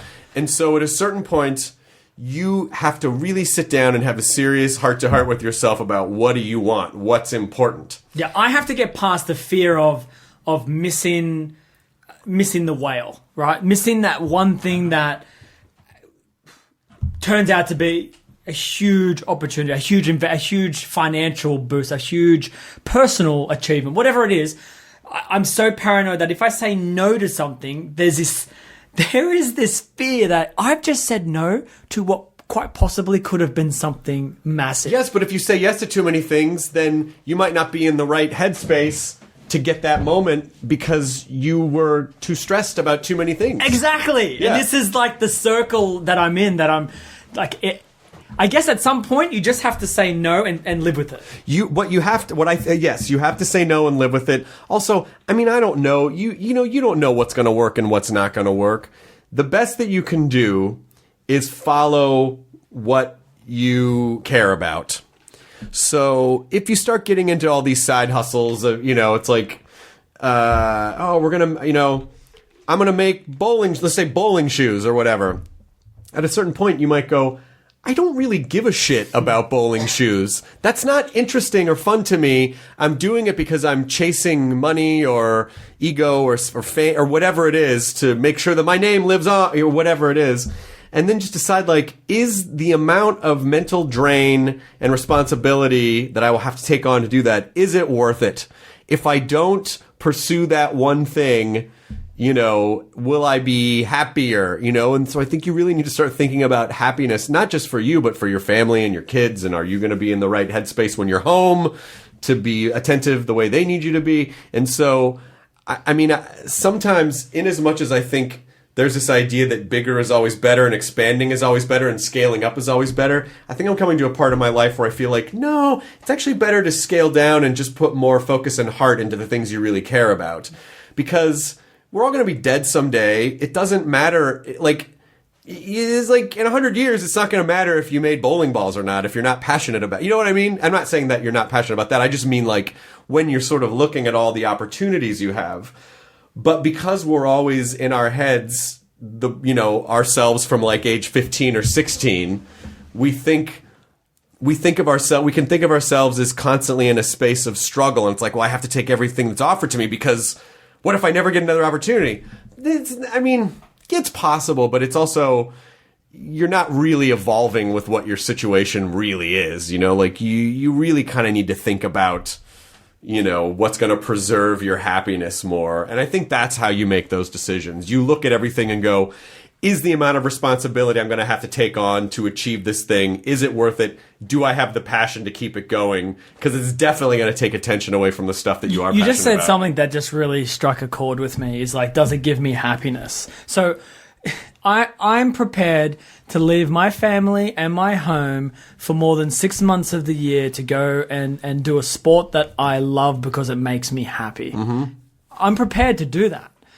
I'm not prepared to take extra days and times away for me to be doing something else that isn't providing an equal happiness for me. And I think that's probably something that I need to focus more on, right? So, it sounds so funny. Like within 5 minutes, you probably cured me because I think you're right. The fear of not doing something, the result that it's going to give me is not happiness. That's not why I'm going after these merchant. Like, it doesn't make me happy that I have a new merchandise. Everything you take on is more work and responsibility, and the thing that drives you through that work and responsibility is the fire that's lighting it strong enough. Is the passion strong enough to push you through all of the parts that are going to be annoying and boring and irritating and get in your way? With bowling, you don't think about that stuff because you love it. Yeah. So you don't think about like, oh, I'm going to have to practice. You're just like, oh, I can't wait to get out there.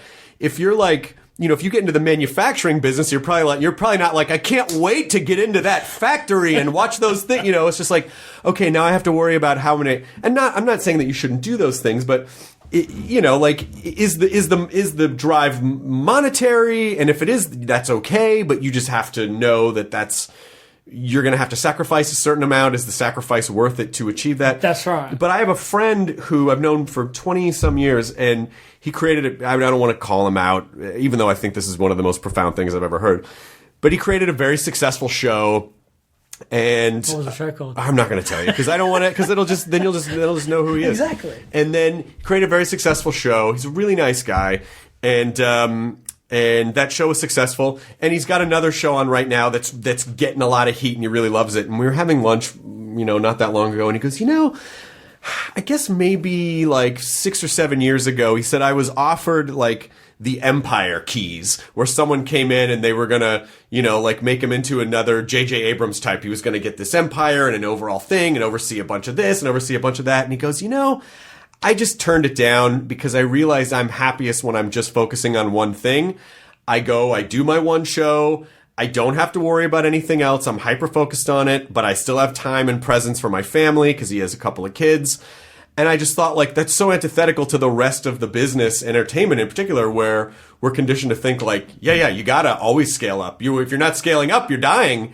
And to me, I think it was such a healthy choice because he recognized that the empire was not going to make him happier. He's like, how much money do I need? How much acclaim do I need? Those are external things. They don't make you happy. You have to translate those into happiness, and they're fluid. They come and go. You're not, you know. But he made the choice that he was going to actually scale down because he knew that ultimately life is about being happy and present and being whole, and he was able to do that. And that completely changed my outlook on everything, just hearing someone do that. Yeah, and I mean, that's, especially in the entertainment industry, that's a very brave move because it's not something that is done normally. Like, you look at actors and comedians and musicians, and typically when they're hot, you see them everywhere doing everything all at once because that seems to be the norm. So to hear someone say, I don't want the empire, it must have been a shock to whoever offered the empire. It must have been like, I'm sorry, did you say no? Well, my God, no is like the most powerful word in the world because when people are offering you things, they expect you to say say yes. But if you can say no to things, then no one can control you. Because it's so easy to be controlled by money, by fame, by ego things, by you know, like whatever sort of internal baggage you have about having to be better than everyone else. But if you just don't, you know, if you don't give a shit about any of that stuff, then no one can really control you. And again, that is a fairly privileged point of view. People do have to do things that they don't love to survive. I'm not talking about meeting basic survival needs, but when you get past basic survival needs and then a little bit more so that you're when you have choice. When you have choices, you know, like, that's really the most success you're ever going to have in life because the more stuff you have, the more stress and responsibility you have too. Yeah. And is it worth it? So I don't know. Those are some things to think about. You may actually just have to, like, write everything down and pros and cons and then, you know, and then kind of do that Marie Kondo thing with everything. Like, oh, this other thing doesn't bring me joy. I'm going to get rid of it so that if there's room for areas where I should. No, I like that. I like you. So you have the P for patience that you need, and then I think the P for priorities is, the priority isn't just about happiness. It is, and I mean, yes, it is, but you need to survive. You have to provide for your family. So there is a financial priority, and when you're working your priorities out, and I'm going to speak more specifically to me, I think that's the key is, right, what is my list of things that I'm doing that make me abundantly happy? Like going to bed at night knowing I did those things, I'm the happiest I'm ever going to be. And then on the other side, how many of those correlate with a financial gain? And then how many of the other side of the priorities are purely it's making you money? That's it. That's the only reason. Well, that's also important for you. I mean, it's like, in theory, I could be a comedian for the next 50 years. In theory, like, I could, you know, barring health issues or whatever. But when you do something that's physical, you're not going to be the same bowler in 40 years. Like, you can't.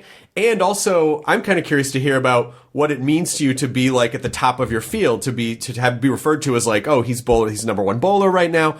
You know, are you always looking over your shoulder? Like, you always know there's going to be someone younger, stronger, who's studying you, who's going to figure out how to improve. That's a really good point. In the same way that you did over my dad's generation, you know, like, you improved over my dad's generation, and so there's going to be another generation. The good thing for me is there's a history of sports, not just in bowling, but in sports. There is always someone new coming through to take out your favorite tennis player, your favorite rugby player or football player, and you see that happening not just in your own industry but in someone else's industry. So there is an understanding of when you are an athlete or you're doing something of physical nature in which you're going to eventually become redundant because of your age, right? There has to be an understanding, like, you got to be ready for that. Now, as a bowler, where I think I'm very lucky is I can be in my late 30s, early 40s and still be very competitive, still be top of my game, still be the best in the world. There aren't too many sports that you can be 37, like I'm 36 years old now. Mm-hmm. I just won the player of the year. Mm-hmm. So even if I were to start coming down from the top now, I have a few more years where I should be, relatively successful. Yeah. But you're right. The priority and thinking of what's going to create happiness is, well, I might be really happy for the next 3 or 4 years when the career's going great, and then I've got to start planning, which is, I guess, is the third P. Oh, wow. Okay? So this podcast is full of P. Another podcast word. Yeah. And now planning. Yeah. So I guess that's a critical thing. And you're right. I think if you don't have those 3 things in mind, at some point you will hit a wall. Well, yeah, because I'm not a sports guy. I don't really know, which I've said a million times, but I really don't. But I do know that sort of cautionary tale of like, college athlete gets thrown into whatever sort of major league and whatever that field is. They make $100 million, and then in 15 years it's all gone because they didn't know, they didn't plan, they didn't save, they didn't have the right people in their life who were, taking their money or whatever, and they thought it was going to last forever. And it's the people, the men and women who are able to look beyond that short window of time that they have and plan for that. Do I open car dealerships? Do I go into politics? Do I do that? And even just sort of think a little bit long term about what's next. So that I do understand that you're also probably wrestling with a little bit of that too. Do I create this brand that's separate from, that's not me directly bowling, but do I create a clothing line? Do I, balls or whatever, so that when I do retire someday, there's a machine in place that sort of keeps everything going for my family, and so that I can be comfortable because, as a professional athlete, the majority of your life, if you live long enough, you're not doing the thing. You only get to do that for, a short window of time in your life, and you could live another 60 years, So what do you do with those last, 40 of them or 50 of them? No, you got to be smart. Yeah. And that's like, listen, I've got some long flights ahead of me. I got a flight back home in a couple of days.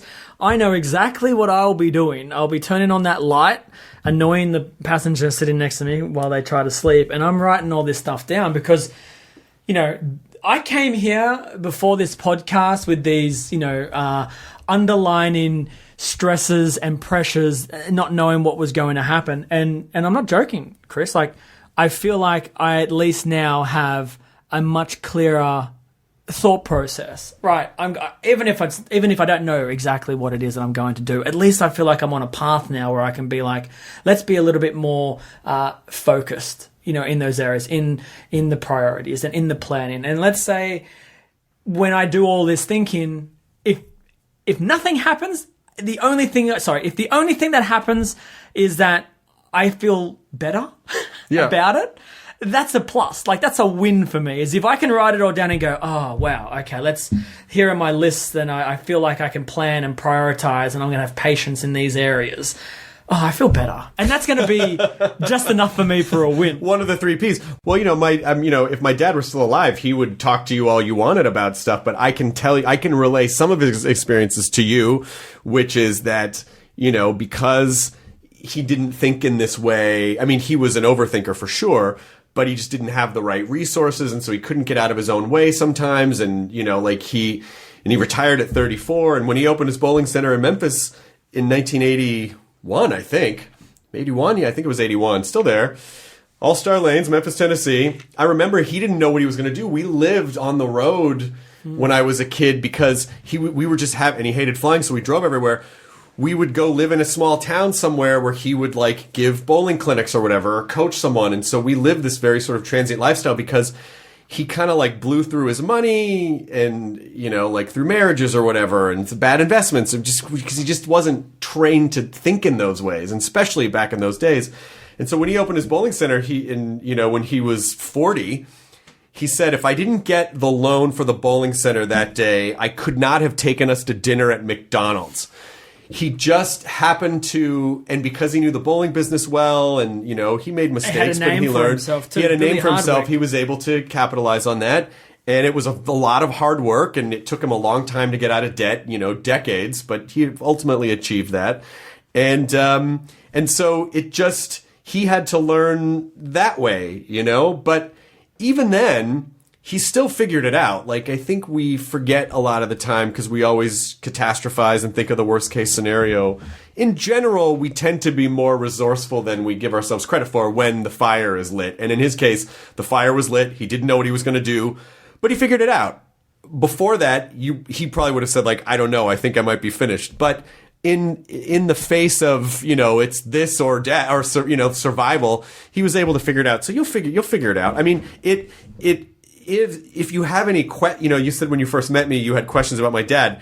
I will tell you anything if you have any lingering questions. I'm happy to tell you anything about him if there's anything that you're curious about. There's 1,000 things I could. I mean, I don't necessarily want to. There are some things I probably couldn't, I wouldn't have the. If it was about, technique or whatever, I couldn't really tell you that. No, for me, it was more about understanding the game, right? And we live in different eras, but he was great.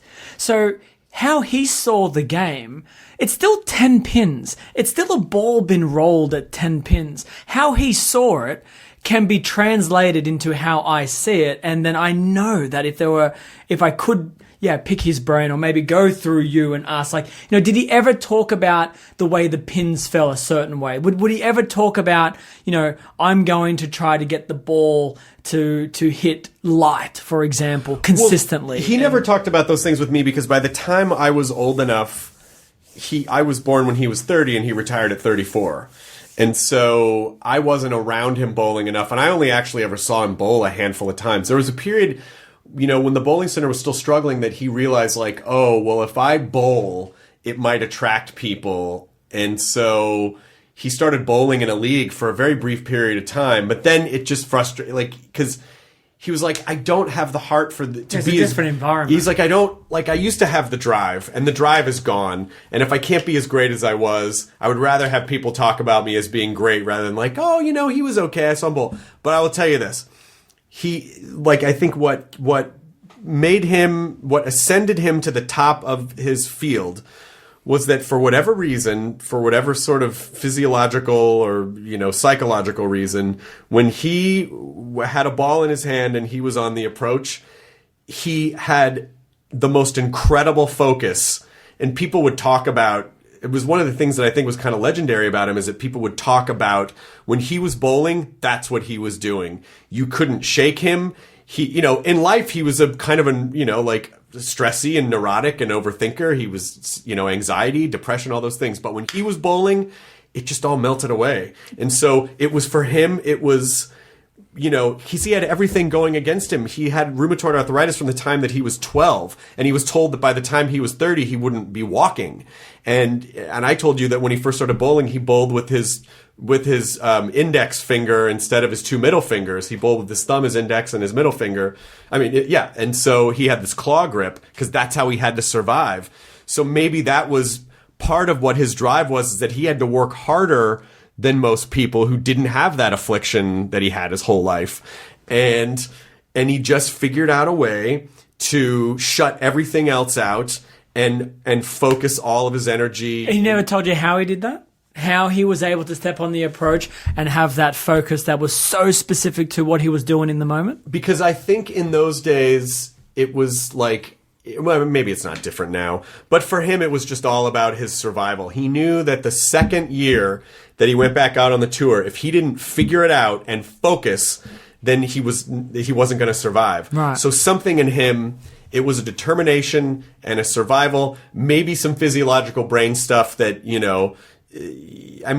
part of being anxious or depressed or neurotic or whatever is being unnaturally focused, is just having an overactive brain. And he was just able to condense that laser into this one thing.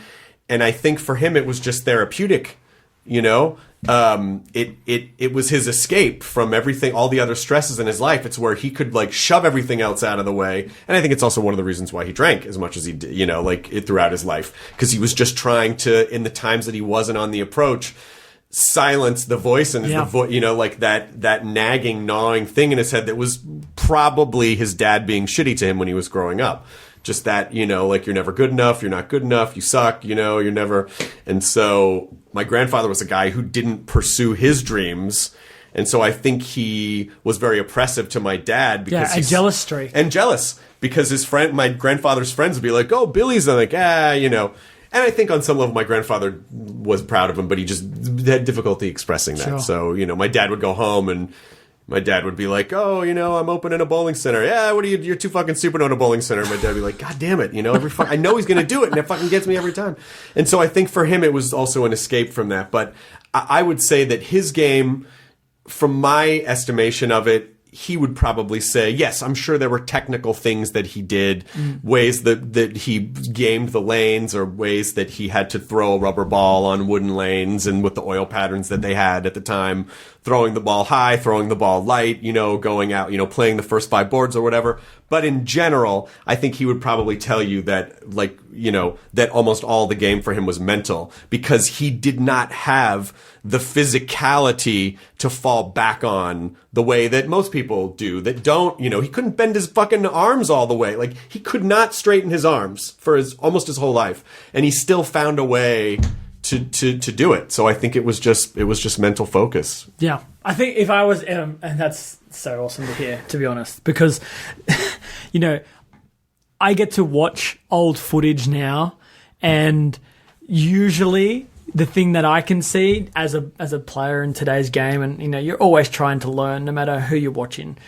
You see Billy Hardwick on the approach, and he didn't really seem to get intimidated. Never really seemed to get scared. And there are players, and I've been in those situations where it's almost like I want my opponent to miss. I want them to miss so bad, so the pressure is off me. And early in my career, I had that philosophy of, let's just get out to a really quick start. Let's lead by a lot. So when it comes down to the crunch, it doesn't matter anymore. And then you don't have to worry about the pressure. It's gone. And that was never any good, because that's not how sports works. That's not how bowling works. You do not win every single game by hundreds of pins. You sometimes have to win by throwing a strike right now. And you could have one bad frame, and it's over. Lose a whole game. You could just bucket a shot, and it's like, oh my God, especially depending on what frame it is and what you need, you can mathematically knock yourself out from as early as the 5th or 6th frame. So there are so many pressure-filled moments, and I was so scared of them. And then the reason why I'm bringing this up and why and how he got to that focus was because I think I'm learning it. I'm getting better at it. There are still moments that I feel it and I'm scared. I'm like, oh man, I don't know if I'm going to throw a good shot. I don't know if I can throw a good shot here. I feel like the moment is too big and I can't handle it. But when I watch the Hall of Famers of the past, I never really saw that out of them. It almost seemed like they preferred that moment. They actually wanted the moment to be close, to give them the opportunity to step up. And that's something that I'm trying to develop into my own game. Instead of being fearful of that moment, I kind of want to embrace it and say, no, let it be this way, because it's going to feel so much better. I think he just wasn't competing with anyone else. He was just focused on his game. There's footage on YouTube I was going to do a documentary about him 20 years ago, where I thought, oh, what a great way to get to know your father. I'm going to go to all the houses that he used to that used to bowl at. I'm going to find all this old footage of him and sort of walk through at the time before the internet was really a thing. You didn't really see a lot of footage of your parents when they were young. You just didn't see any. You might see old pictures. Now everyone's on video and it's whatever. But then I thought it would be a real fun journey. And so there's I saw him bowl back-to-back 300s in Japan, and the emperor's nephew, took them out. There was a period of time in the 60s where bowlers were treated like premier athletes. Yeah. Like the way that, basketball players, football players are treated now. It was a thing. Yeah. The first $1 million contract in US sports was to Don Carter. He was the very first athlete. No baseballer, no NFL player, no hockey, no basketball, no other sport in the history at that time had a player endorsed $1 million contract. I got a funny story about him. Don Carter was the first. My dad, Don Carter was a bit older than my dad, so my dad obviously looked up to him. And they would travel, together, and, he's one of my dad's idols.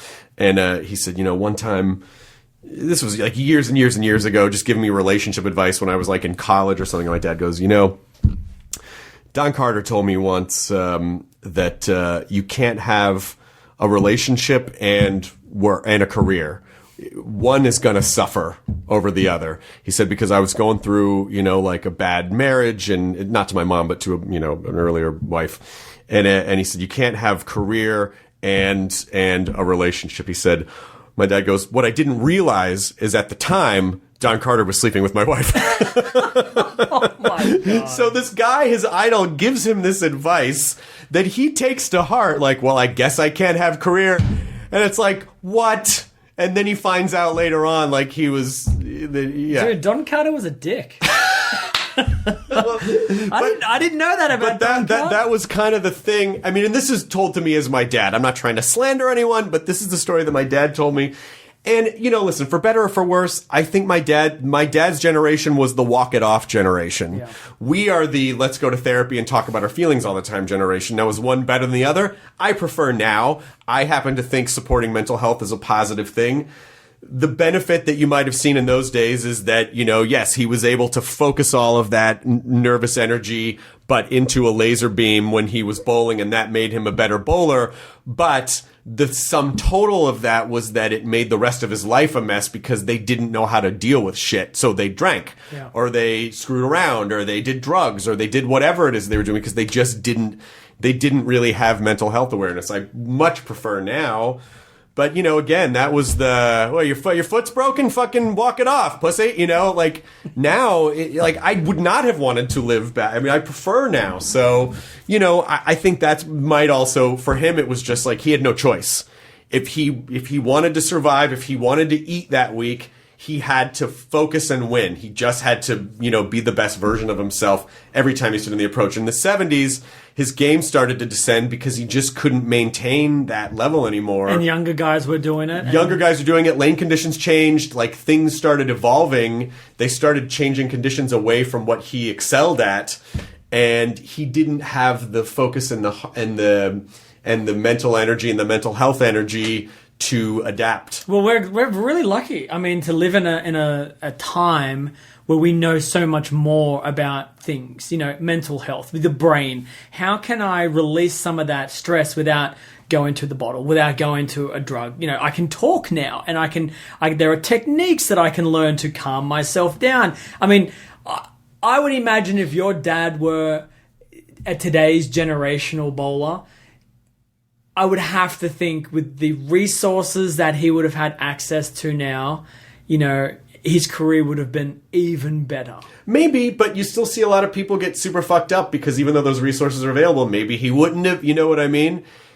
And again, it's whether it's comedy or bowling or golf or, whatever, painting, banking, whatever it is, ultimately it's, my trainer, I've had the same fitness trainer for 14 years, and he has this thing called Line Speed Beauty.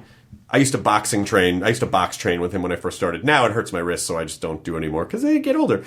But with anything, he says, first you have to learn the line, you have to learn the basics. Then once you do that, then you learn how to do it fast. You get the speed.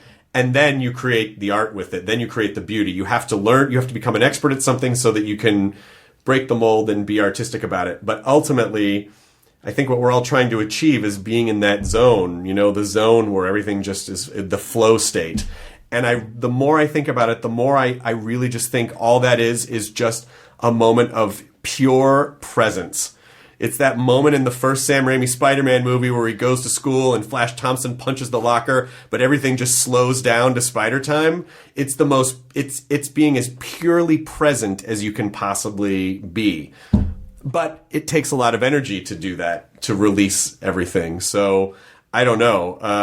My, somewhat solicited advice to you is just make sure that, everything you're doing is worth it, and that the sacrifices are worth whatever the rewards are, that you want those rewards. Yeah, don't worry. I'm going to take a lot away from this conversation. Oh, it's been so great, Jason. And I can't tell you how much it was an honor to bowl with you today. I don't take it lightly. I mean, you're the best at what you do. And, and I grew up around bowlers, and I still, I still came away with it going I could have bowled better. Chris, Today wasn't the only opportunity. Okay, this wasn't a one and done. I mean, it may have taken 3 years for the first opportunity to happen. I would hope that the second time around we don't have to wait so long. Well, the irony is that only people in LA will get what I'm about to say, but I probably have a better chance of bowling with you again than someone who lives in, say, Santa Monica. Now, the reason that's funny if you live in LA is because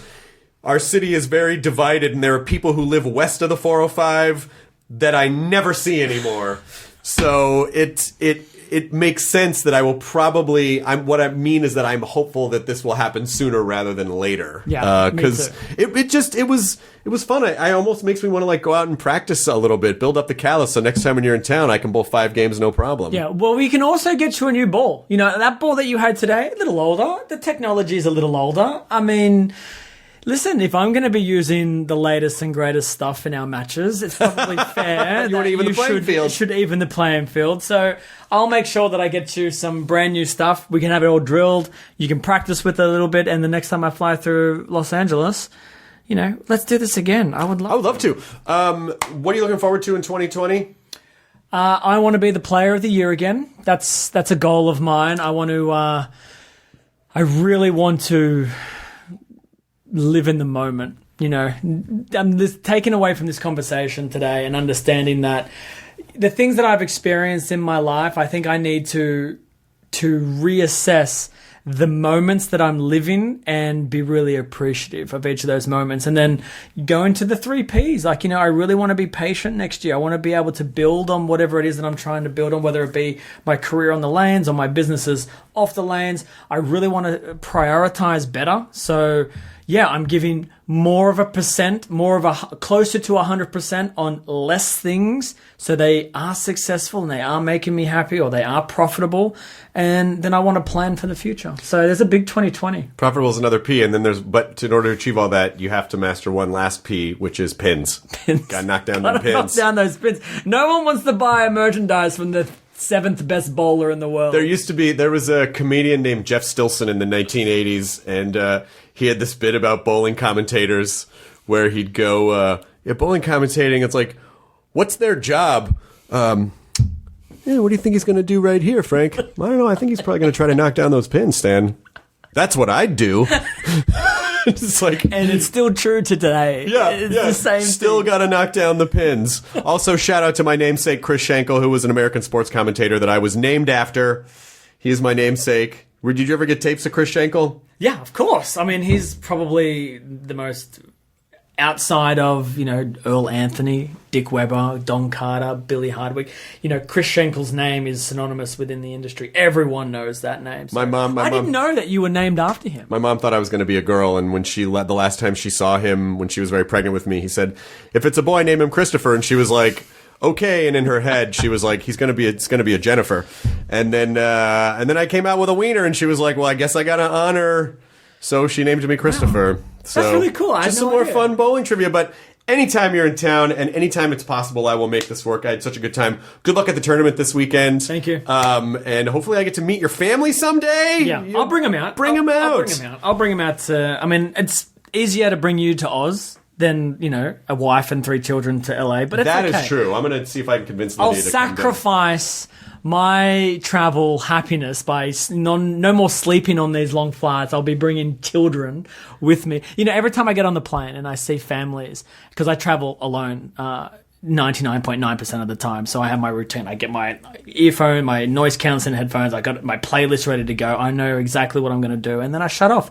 It's fantastic. And then I walk past these families with 3-4 kids traveling, and then, you know, you get off the plane, you see that same family, and the parents are bloodshot eyed, they're miserable. Yeah. The flight has been terrible, and I'm willing to sacrifice that, Chris, that blissful, peaceful flight, so my family can meet those you. parents are zookeepers for however long that flight is. They're zookeepers, and all the cages are open, and they have to recage the animals constantly. I can tell you a funny story. So my wife, we have 3 kids. My wife wants 4, and I'm not entirely sure how I feel about 4 children, but I'm open to the idea because I love my wife. And I saw a mother and a father on a plane. That's one of my things. 4, how do you travel with 4? 4 is a lot. You know, now you're taking up 2 rows of seats on a plane. You need 2 hotel rooms. There's a lot to think about. So I saw a family. They had 4 children relatively the same age as mine. One been very little and the other one's close in age. And I walked past and I asked them, is 4 impossible? I'm curious. My wife wants 4. I'm not entirely sure. And the wife was just glowing. Oh my goodness, it's been the best thing we've ever done. I highly recommend, if you have a chance to have 4 children, have 4 children. And the husband was standing there, kind of nodding his head in the back. And that was the end of it, I thought. So I walked a couple more steps and then I get a tap on the shoulder from the father and he whispers, "Take me with you." And I burst out laughing. Don't tell her I said that. Don't tell her I said that. Take me with It's great, honey. I'm just telling him how great 4 is. Do 5. Look, have a half a dozen. Come on. Yeah. So I told my wife that story, and she's like, "That's not going to be you, is it?" I said, "Oh, no." He was smiling and nodding when his wife was next to him, and then Smart man. All right. Thank you, Jason. Thank you. The end. The end. What a time. ID10T scanning complete. Enjoy your burrito.